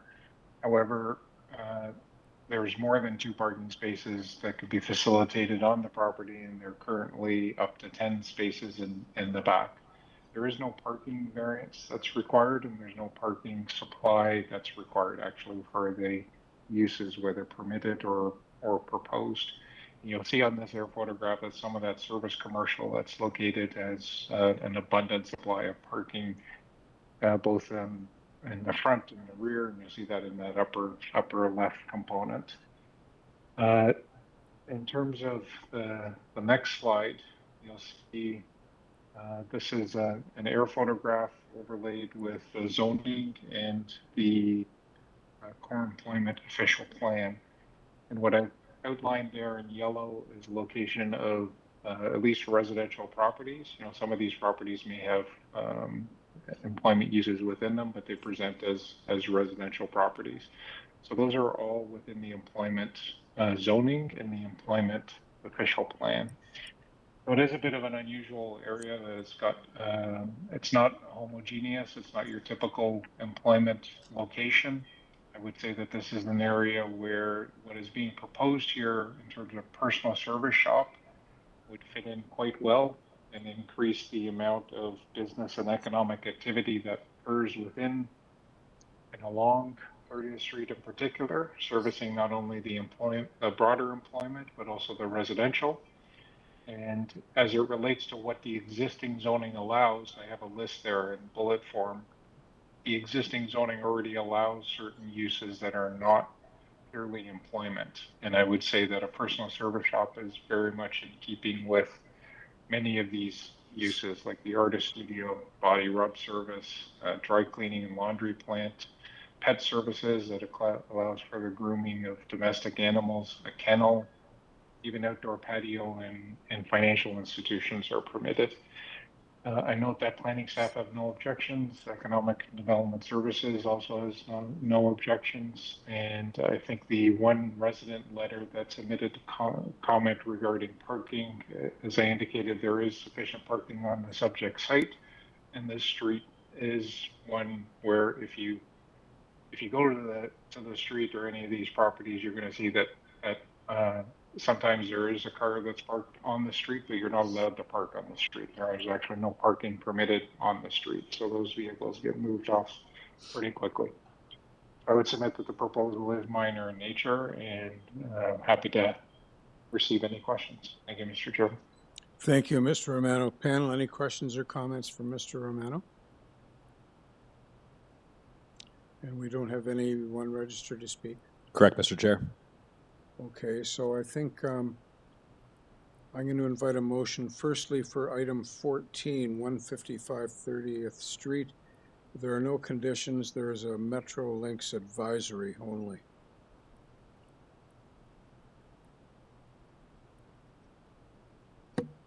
So with that, I'd like to move a motion for approval. I believe the application meets the 4 tests and there are no conditions.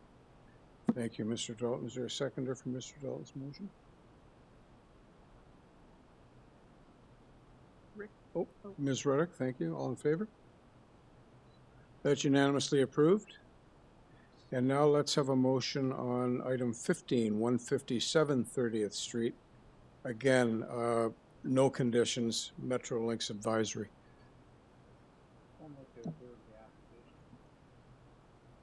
And why do you wish to approve this application? Alrighty. Is there a seconder for Mr. Ross's? I'll second that. Mr. Dalton, thank you. All in favor? That's unanimously approved. Thank you, Mr. Romano. We can now move to item 16, 49 Cardigan Road.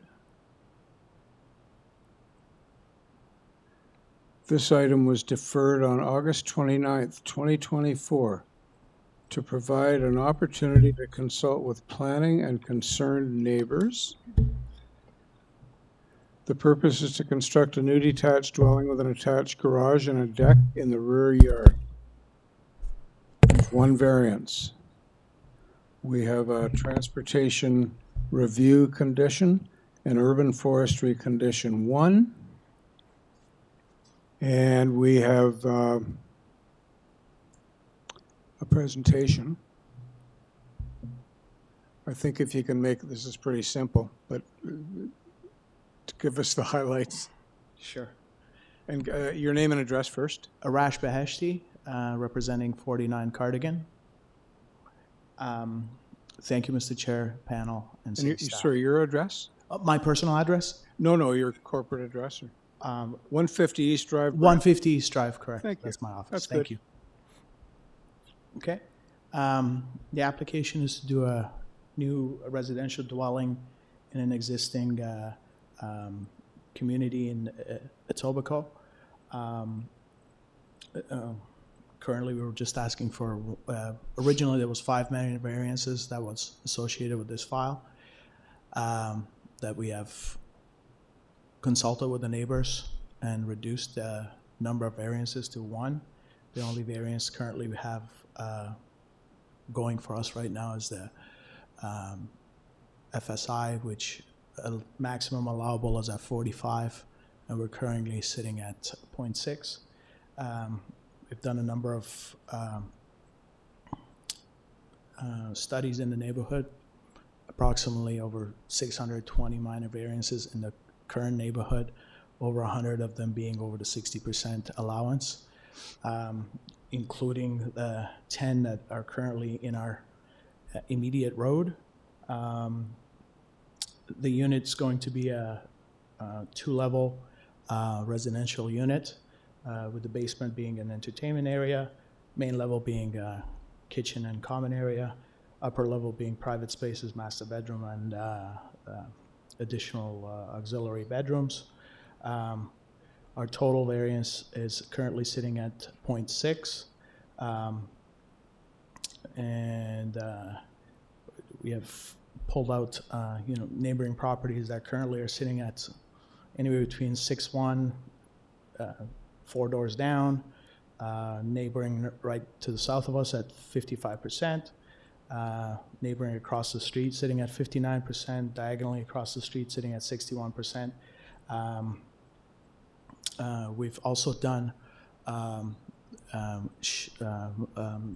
shadow studies, given the fact that our setbacks on the property are actually more than what's required. Our front yard setback allowable is sitting at 6 meters. We're at 9.24. Rear setback is sitting at 7.5 allowable. We're sitting at 9.5. On the south side, we're at 3.4 meters, which allowable is at 1.5. North side allowable is 1.5. We're sitting at 3 meters. Our shadow studies have shown that throughout the year, spring, summer, fall, winter, we have no effect on any of the neighboring properties.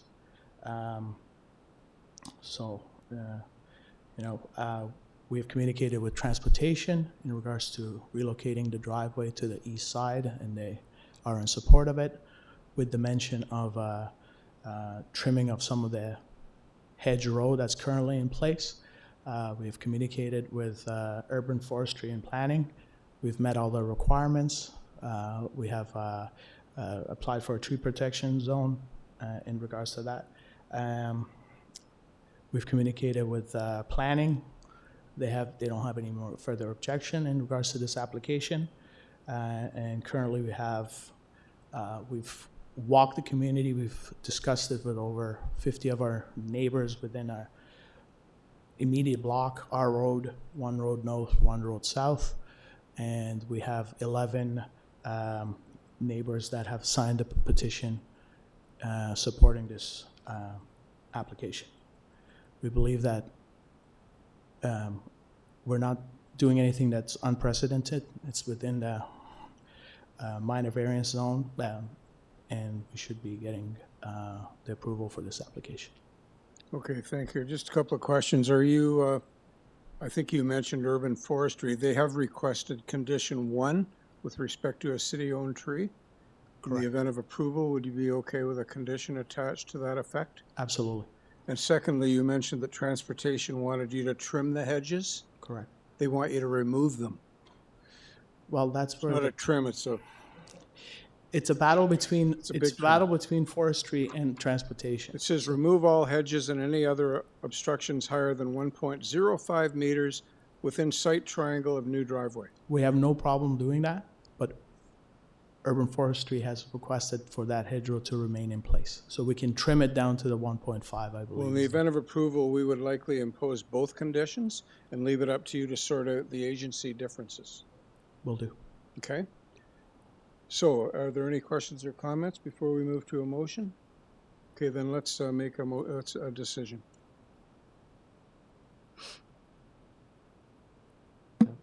So with that, I do believe the application is a good one, and it's good to see the applicant work with city staff to get it from 5 to 1 variance. So with that, I'd move a motion for approval subject to the forestry and transportation comments. Conditions. Thank you, Mr. Dalton. Is there a seconder for Mr. Dalton's motion? Thank you, Mr. Ross. All in favor? That's approved unanimously. Thank you very much, Mr. Beheshti. Thank you. Have a great day. Moving on to item 17, 35 Haymarket Road. Purpose is to construct a second-story addition above the existing dwelling, a new covered front porch, and a new garden suite in the rear yard. There are 6 variances. This item was deferred on October the 10th, 2024 to enable the correction to the notice. There is a planning condition. We have a clearance from TRCA with an advisory that a permit is required from them. And we have 3 support letters. The agent is Paul DeCuna. Panel, does anyone require? Mr. Chair, can you hear me? Yes, sir. Mr. DeCuna? Yes, Mr. Chair. Hi. Yeah, if just give me a second, I'm just canvassing the panel as to whether or not we need a presentation from you on this. Is it sufficiently straightforward? Okay, so if you're okay, Mr. DeCuna, instead of you making a presentation to us, we don't think we need one. Okay. But just being prepared and agreeable to answer any questions if we have any? Yes, Mr. Chair. Okay, good. So, panel, any questions or comments for Mr. DeCuna, the agent? None. Then let's have a motion. Mr. Chair, Yes. I will bring that motion. I believe this matter does meet the 4 tests. I see that community planning has a conditional approval being revised to reflect the revised plans as of April 14th, 2025. Otherwise, I see no other conditions. Seconder? Mr. Dalton, thank you. All in favor? That application is approved unanimously. Thank you, Mr. DeCuna. Thank you, Mr. Chair, members of the committee. Next item, we dealt with 18. Next item is 19, 21 Florida Crescent. Purpose is to construct a 1-story rear addition to the existing dwelling. There's 1 variance. This matter was deferred on April 3rd this year to provide the opportunity to obtain new zoning notice and to correctly clarify variances and revise the site plan. And we have clearances from both Ravine and Natural Features and TRCA. Panel, can we declare this to be straightforward and not requiring a presentation? Agreed. Thank you. Noor El Jendi is the agent. Hello, Mr. Chair and members of the committee. My name is Noor, and my address is 240 Viceroy Road. I'm the agent for 21 Florida Crescent. Okay. We've just discussed this as to whether or not we need a presentation. We don't believe we do. You can feel free to say anything if you feel you need to, but otherwise, we could just leave it that we ask you questions if we have any. I'm happy with that. Okay, well, let's do that then. Panel, questions, comments? Motion? I'll make one. I believe the application is a good one and meets the 4 tests. So I move a motion for approval subject to the 2 planning conditions. There are no conditions, correct? Planning. For bird friendly. Oh, thank you. I didn't have that noted. Okay, so is there a seconder for Mr. Dalton's comprehensive motion? I will second. Thank you, Ms. Popovic. All in favor? That's approved unanimously. Moving on Sorry, to... so is there a planning condition?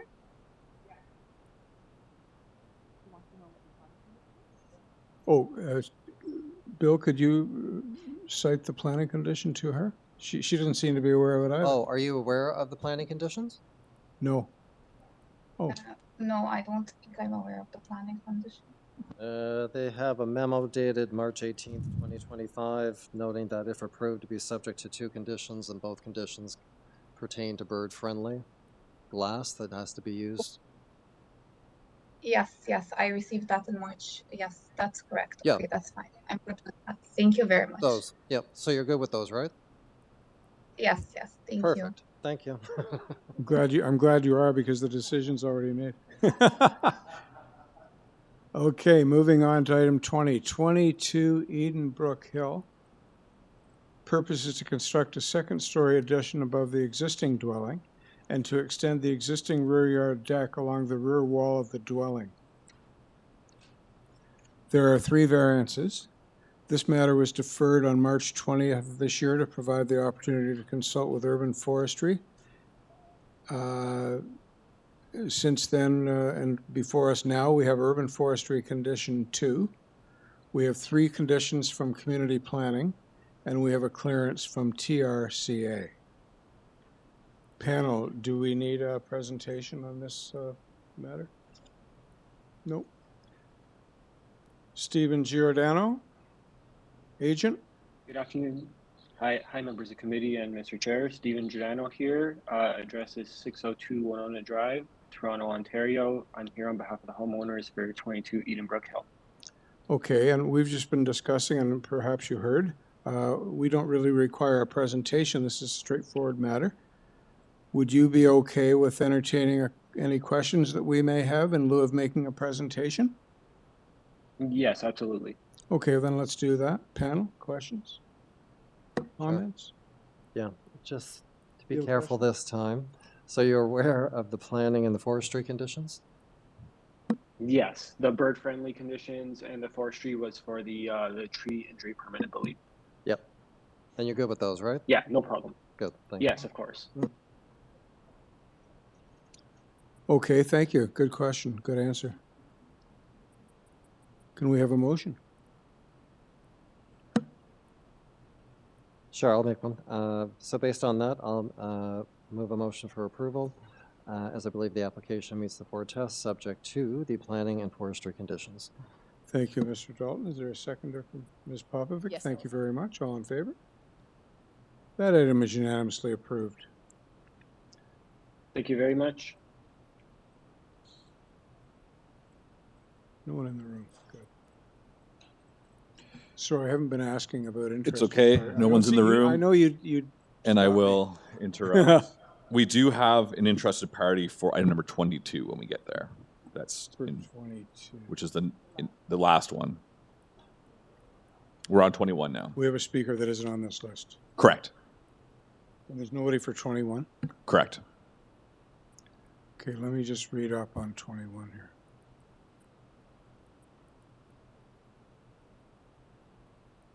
Item 21, 17 Rockfield Drive.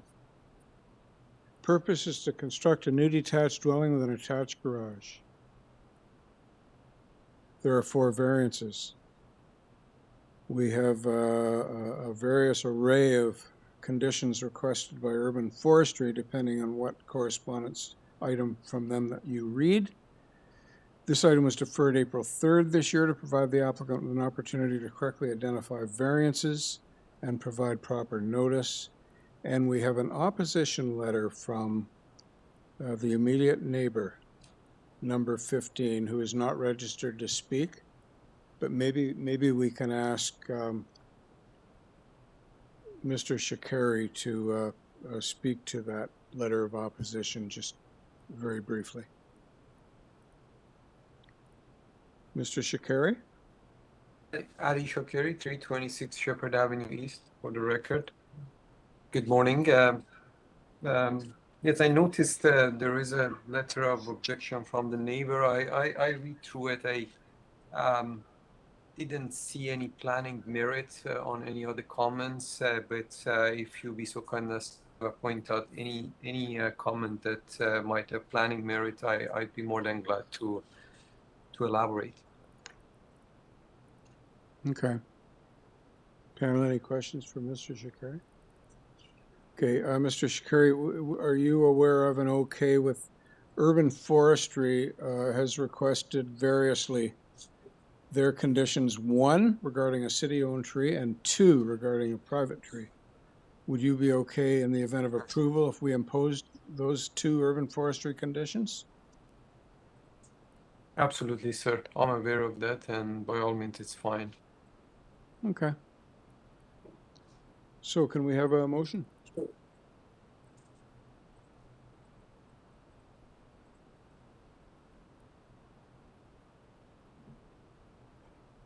Mr. Chair, I will move to approve this application on the basis that it satisfies the 4 tests, subject to urban forestry conditions, I believe May 8, 2025,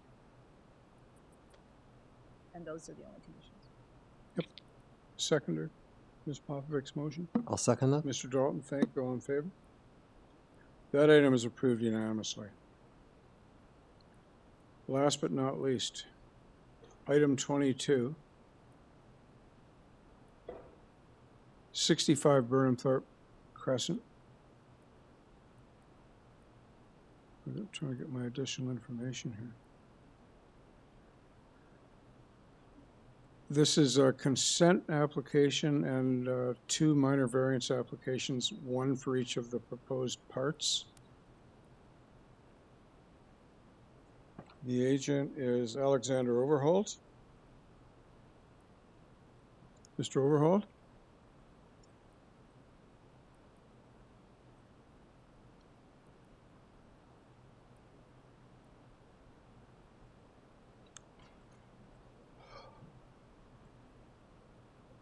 Is he there? Good. Sorry, I was just unmuted now, Mr. Chair. Thank you. Yeah, okay. Hope. So as we discussed at the outset of the hearing today, we have 2 requests for deferral, 1 from Transportation Review and 1 from Engineering and Construction Services. You said you wish to proceed regardless of those deferral recommendations? So That is correct. So you've got 5 minutes to try and convince us to do that. Is it 5 minutes allocated for the consent and both minor variances applications? Yes, it's 1 application. All right, thank you. Now, as noted, we are here today to pursue a consent application to sever a lot into 2 separate lots and 2 minor variances applications.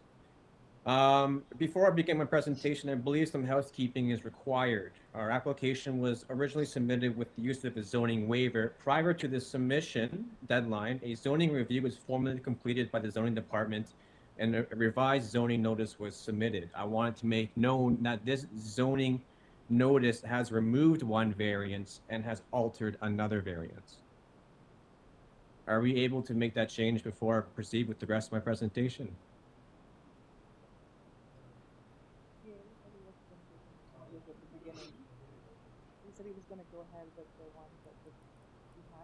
Yeah, we're dealing precisely what's before us. As I said 2.5 hours ago, we can't revise anything. I mean, I understand that adding variances is a issue, but a reduction of an application or severity of application is typically of no issue. Well, it may not be an The issue. drawings have remained the same since the beginning of the application. It is only the interpretation of the zoning examiner's bylaw that has eliminated a variance and reduced another variance. So in the information we were provided, it shows for 65 Burnhamthorpe Part 1, you're now removing item 8?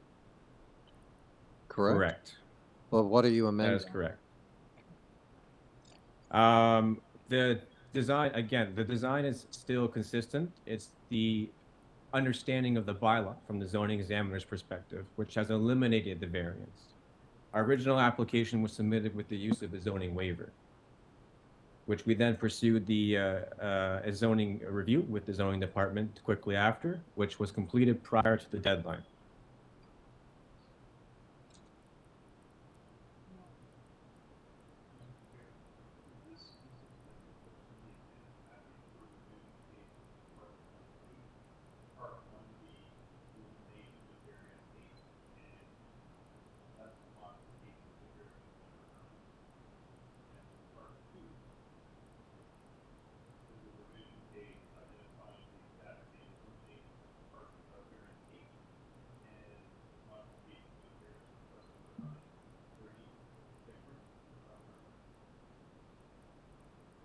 Well, that was the second part, was to the proposed front platform will have an area of 6.4 square meters. And then the revision page noted you're now removing that, correct?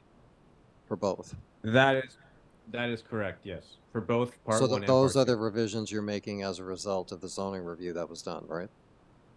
That is correct. The Got it. design is still the same. Okay. Go ahead. So we're okay then? We still have the major issues of 2 deferral requests, but we're okay to, okay, we'll continue then. Excellent. Well, since we brought up the deferral request, I would definitely like to touch upon the Ministry of Transportation's request for deferral. Point number 1 they make regarding the reduction of a driveway, in that, as per our site plan, our driveway width within the private area and the public as of right is not consistent. However, I find myself confused with such a claim, as if you look at our architectural site plans, we're showcasing a proposed 4.83 meter width in both the private and public portions of the driveway. So I find myself a bit confused with that point specifically, which, of course, if it was true, would require a drastic change. Now, in review of their other points where the relocation of certain utilities and light poles is required, and that a 1 meter separation from any driveways is the minimum requirement, we have 4.83 meters, so we have, 4.36 meters from the edge of the driveway to the property line. Any relocation would be easily accommodated, and we're happy to work with transportation to accomplish this. Regarding the ESC request for deferral, I've only made note of a deferral request predating this application. I am unable to source a deferral request for the current application. If any clarifications required or inputs needed from your end, I'm happy to review and address. We do have This was a January 9th, 2025 memorandum. Do you have that? I do not see that, no. Oh.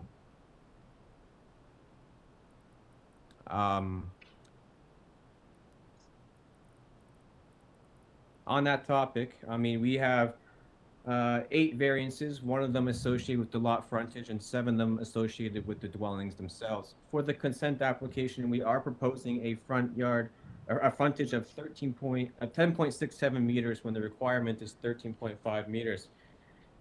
It would like to be known that regardless of the reduced frontage, we still meet the required building area, and we're almost 300 square meters over the required lot area for each subject lot.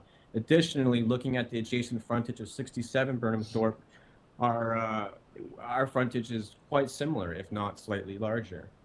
And if we were to develop hypothetically a single structure within the existing oversized lot, we do believe that the massing associated with such property would be oversized and would not meet the needs of the existing neighborhood. There are a few variances I'd like to touch upon regarding the minor variance application. Regarding building length, we worked with planning very diligently to reduce our length drastically. We even reduced and revised the massing of our rear elevation, so the projecting breakfast nook is not located adjacent to any existing structure. And if you review the architectural site plan, looking at 67 Burnhamthorpe and our rear wall for the rest of the structure, they are quite aligned as well. Page number 14 of our presentation will showcase this diagram quite well. I know there were some concerns with the neighbors regarding the proposed side yard setback. Our side yard setback adjacent to the existing structure at 67 is actually measured to be 1.2 meters, which is not variant. Our reduced side yard setback variance that is located within the interior portion of both proposed masses is where the variance is located, 0.61 meters. And this was developed purposely so our massing wouldn't project past the required side yard setback alongside the right and left sides of subject properties and interfere with the massing of the existing structures.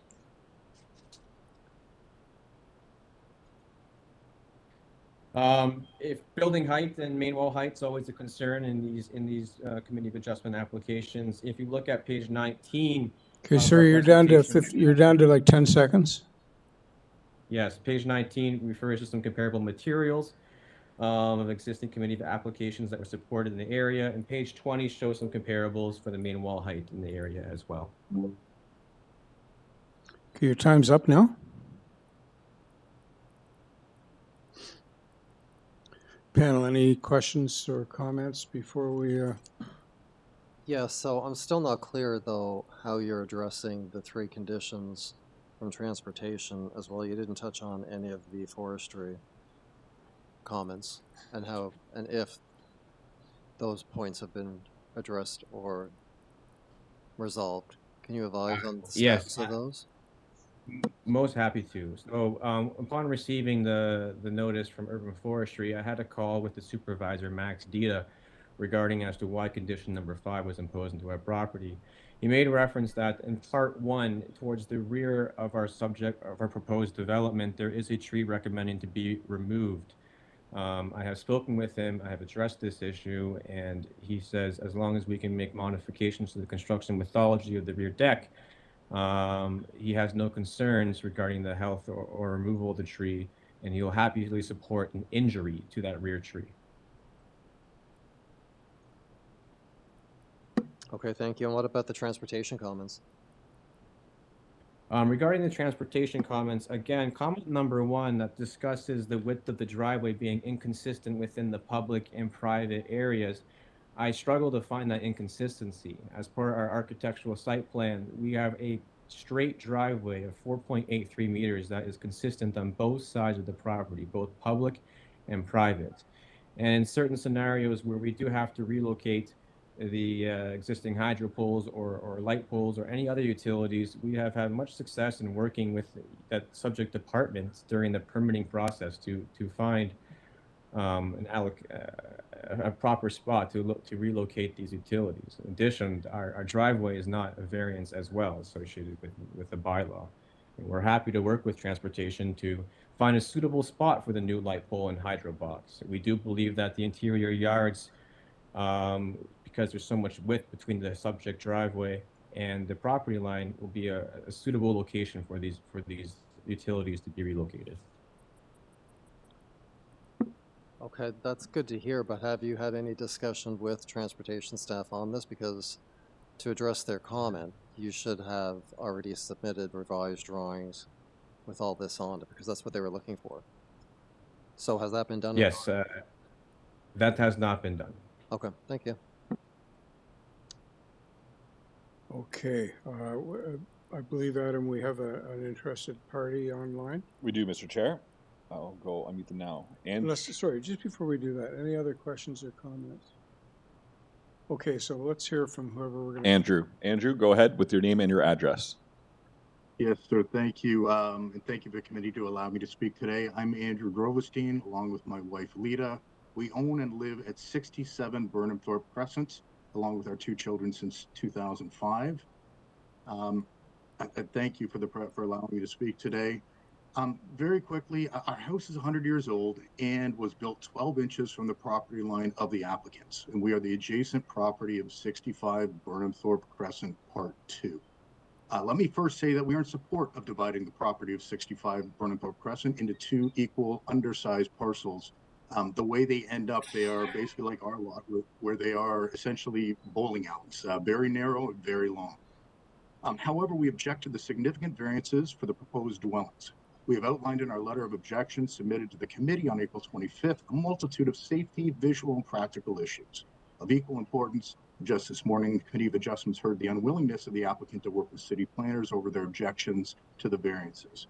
How are we to work in good faith with the applicant given the history of not working with city planners to address their objections in a timely manner?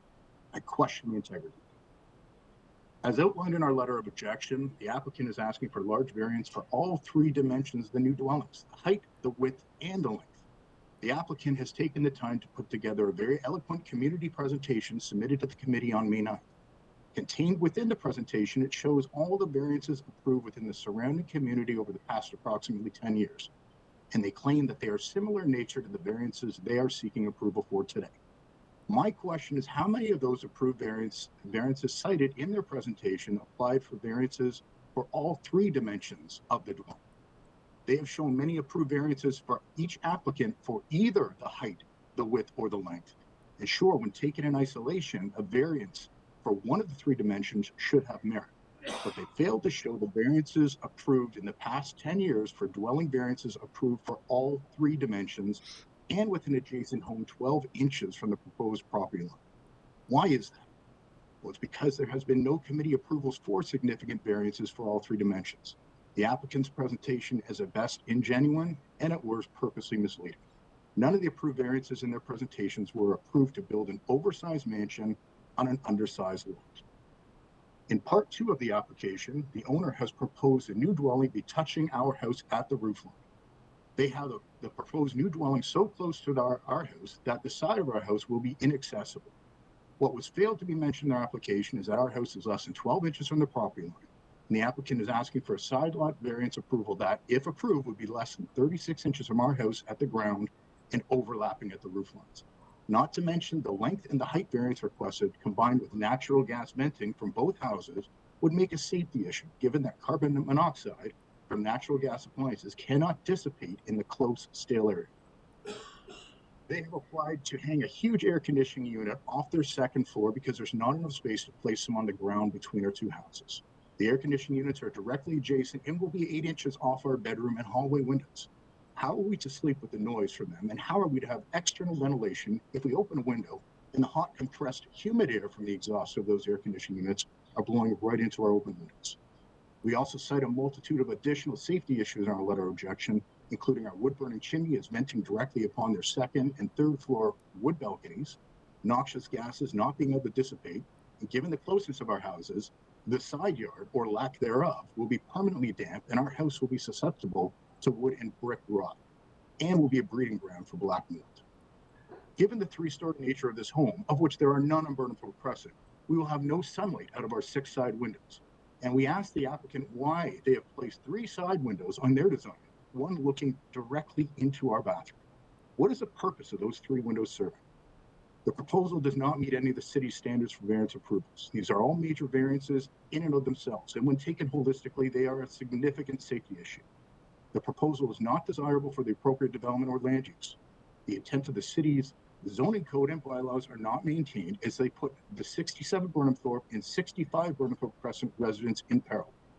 Lastly, the general intent and purpose of the official city plan are not maintained as the official plan does not contemplate placing oversized mansions on undersized lots. The application is basing their variance requests solely on greed. They want to maximize the size of their dwellings only to flip them for maximum profit at the sole expense of the community. I kindly request the Committee of Adjustments to reject the application as is. My last comment to the committee is this: we support the division of the property into 2 parcels. Should the applicant decide to resubmit the proposals that meet the 4 standards of variance and meet the City of Toronto zoning codes and bylaws, we would be supportive of the design. All we are asking is the applicant consider building proper sized dwellings on the undersized lots. Thank you for your time. Thank you, sir. Panel, any questions or comments for the neighbor? Okay, so we'll call Alexander Overholt back to rebut the neighbor's remarks. Aye. Yes, thank you, and I appreciate the neighbor coming forth. I did review his letter of objection quite carefully. I want to touch on a few things here and hope I can provide clarification upon himself. One, regarding his claim that our property is located 1 foot away from his adjacent property line, as per the architectural site plan, we have 4 feet of space from our proposed dwelling to the property line, which is not a variance. It's a 1.22 meters a distance. So I struggle to find how our proposed roof lines may be touching. I'm not sure if there's any encroachment that is occurring, but our architectural site plan, I believe, is quite clear and will require enough space to provide any circulation to the rear, whether it's maintenance or lawn care, as well as our air conditioning units are not variances as well, as they are within the permitted encroachment into the required side yard setback. Additionally, referencing our depth of our building, a lot of our depth is allocated towards the rear projecting breakfast nook. And I want to make it very clear that we have worked with community planning since June 27th of 2024 to revise our application. And I've worked with 2 different planners, one being Joshua and the other being Alyssa. And at this point, we have revised our application significantly to meet their needs as they have outlined. Also, our lots, as the neighbor has addressed, is very long. We have a lot depth of 80.37 meters. And because of this additional depth, this lot is able to accommodate a longer structure without having any impact to front or rear landscaping variances.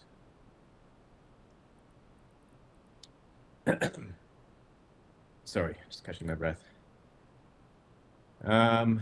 If there are any, and yes, the rear yard setback, so the side yard setback, I just want to touch upon this again, is towards the interior proposed massings, which would have no effect towards 67 Burnhamthorpe. I do believe, and regarding the windows that may encroach into any privacy concerns, again, our proposed side yard setback that is adjacent to his property is 1.22 meters, and as per the building code, permits 7% of the wall area to be dedicated to glazing. Our elevations propose a 4.02 glazing area, so the windows that we have developed that are within the as of right, as per the code and the zoning bylaw. If a neighbor has concerns with any privacy, in speaking with the property owner, they're happy to discuss privacy concerns and move forward, whether it's the installation of vegetation or the installation of frosted glass alongside the elevation. They're happy to accommodate the neighbor's concerns. I do hope that my explanation in reference to the site plan and the elevations have been enough to address these concerns.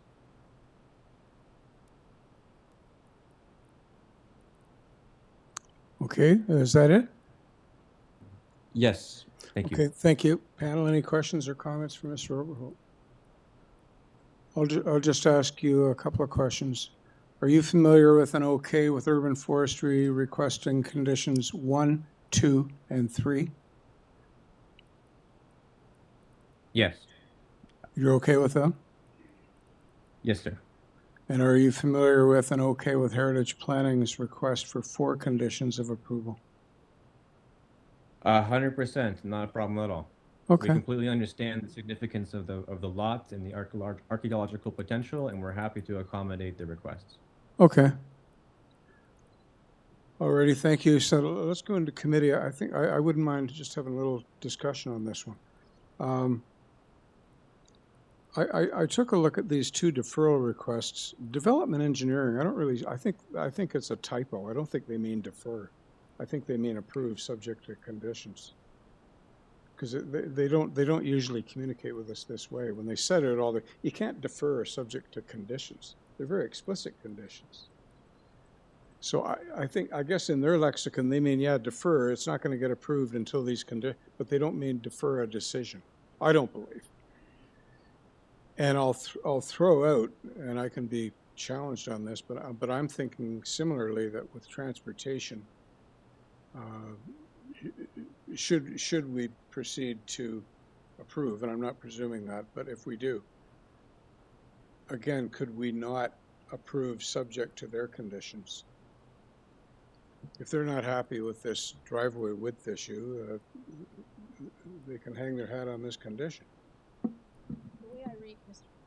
Go ahead. Chair, or panel members, the way I read the transportation review is that the recommendation is to defer to provide the applicant time to address the revision.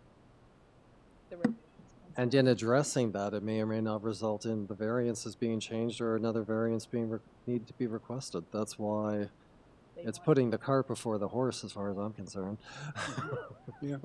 Okay. Anything anybody else wants to say, or?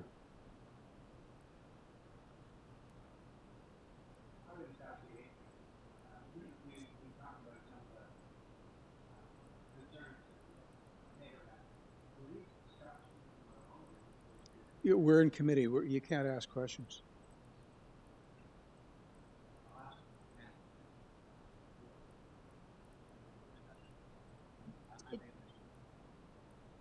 From my understanding, I didn't understand that there were discussions with, because the neighbor, right. I think, you know, it's tricky. I mean, consulting with neighbors is a wonderful idea, but it's not required. They did notify properly, you know, under Planning Act rules. But I don't know. I guess if that has a bearing on the outcome of your thinking on this, I don't know. That's up to you.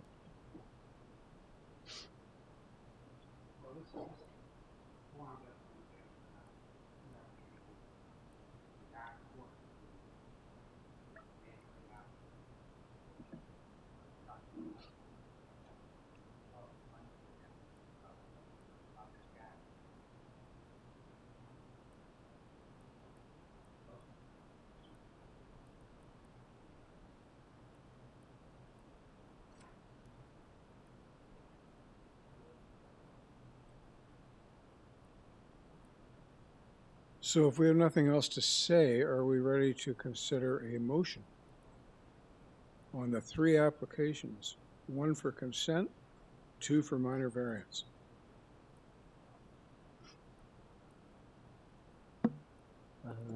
Yeah, I'd like to. Oh, go ahead. If we could get the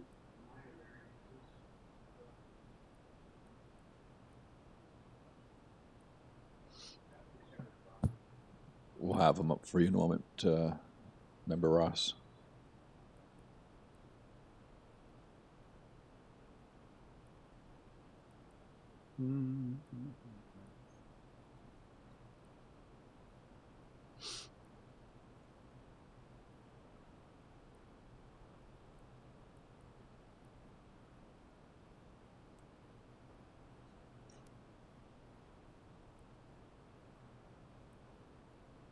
Can we find anything specific for you, Mr. Ross?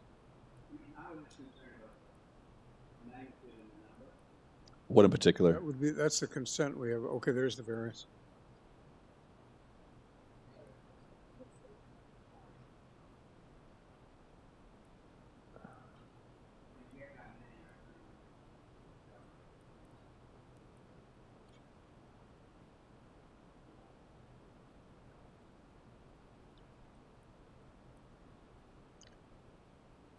Yeah, you raised this point before. I know, as far as I'm concerned,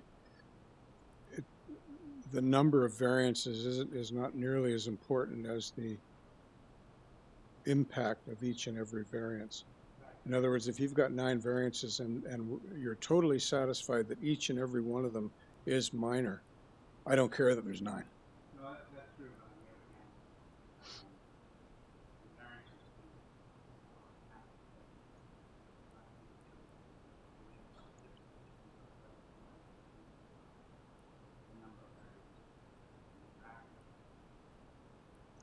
Yeah, obviously you've got to look and think about each one and sort of visualize what the product looks like in terms of reasonableness and whether it's minor or not.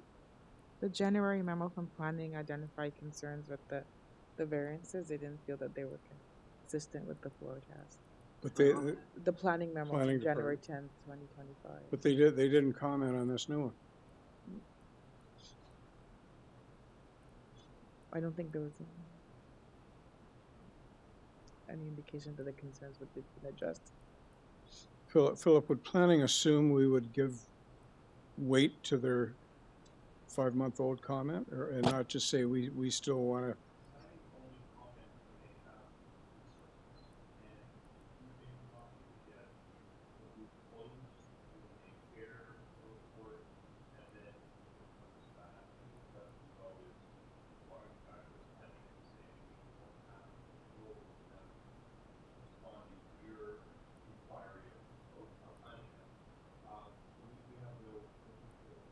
Yeah. Yeah.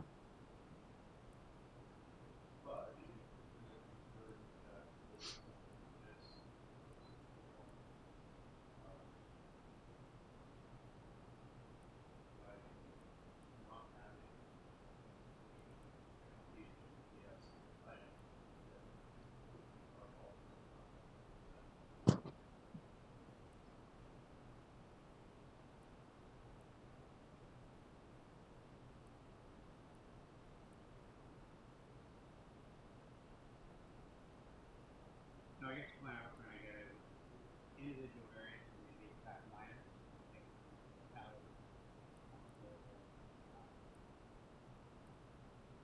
It may not be, but I think it's important to sort of articulate the rationale. I don't think you can just say because there's 9. No, I know, but I think I'm just looking at these and I'm wondering which. Okay, I'll say in my mind number 7 appears to be problematic. You know, it's almost 6 feet taller than permitted. The exterior main wall height. And the way I look at these, if I've got a real serious problem with one variance out of 5 or 20, that's sufficient for me to find it not to be minor.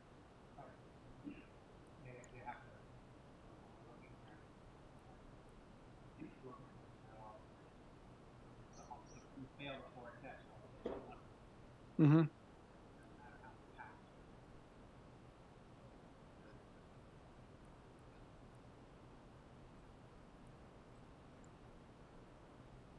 Well, I hope nobody's stalling until 1 o'clock. I'm not stalling till 1 o'clock. I'm prepared to make a motion on this application if there's no more discussions or questions. Yeah. No, okay, so I'm moving that. Simple. I'm moving that we refuse this application. I do not find that it is minor in nature and it doesn't meet the 4 tests. So, all in favor of a motion to refuse the consent and the minor variances? That's and opposed? You're in favor of the motion to refuse? Okay, so by unanimous motion, the 3 applications for consent and minor variances have been refused.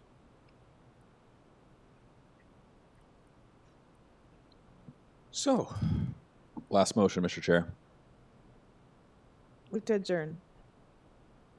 We are adjourned at 12:20 p.m. Rounded up to 1 p.m. Thank you, members.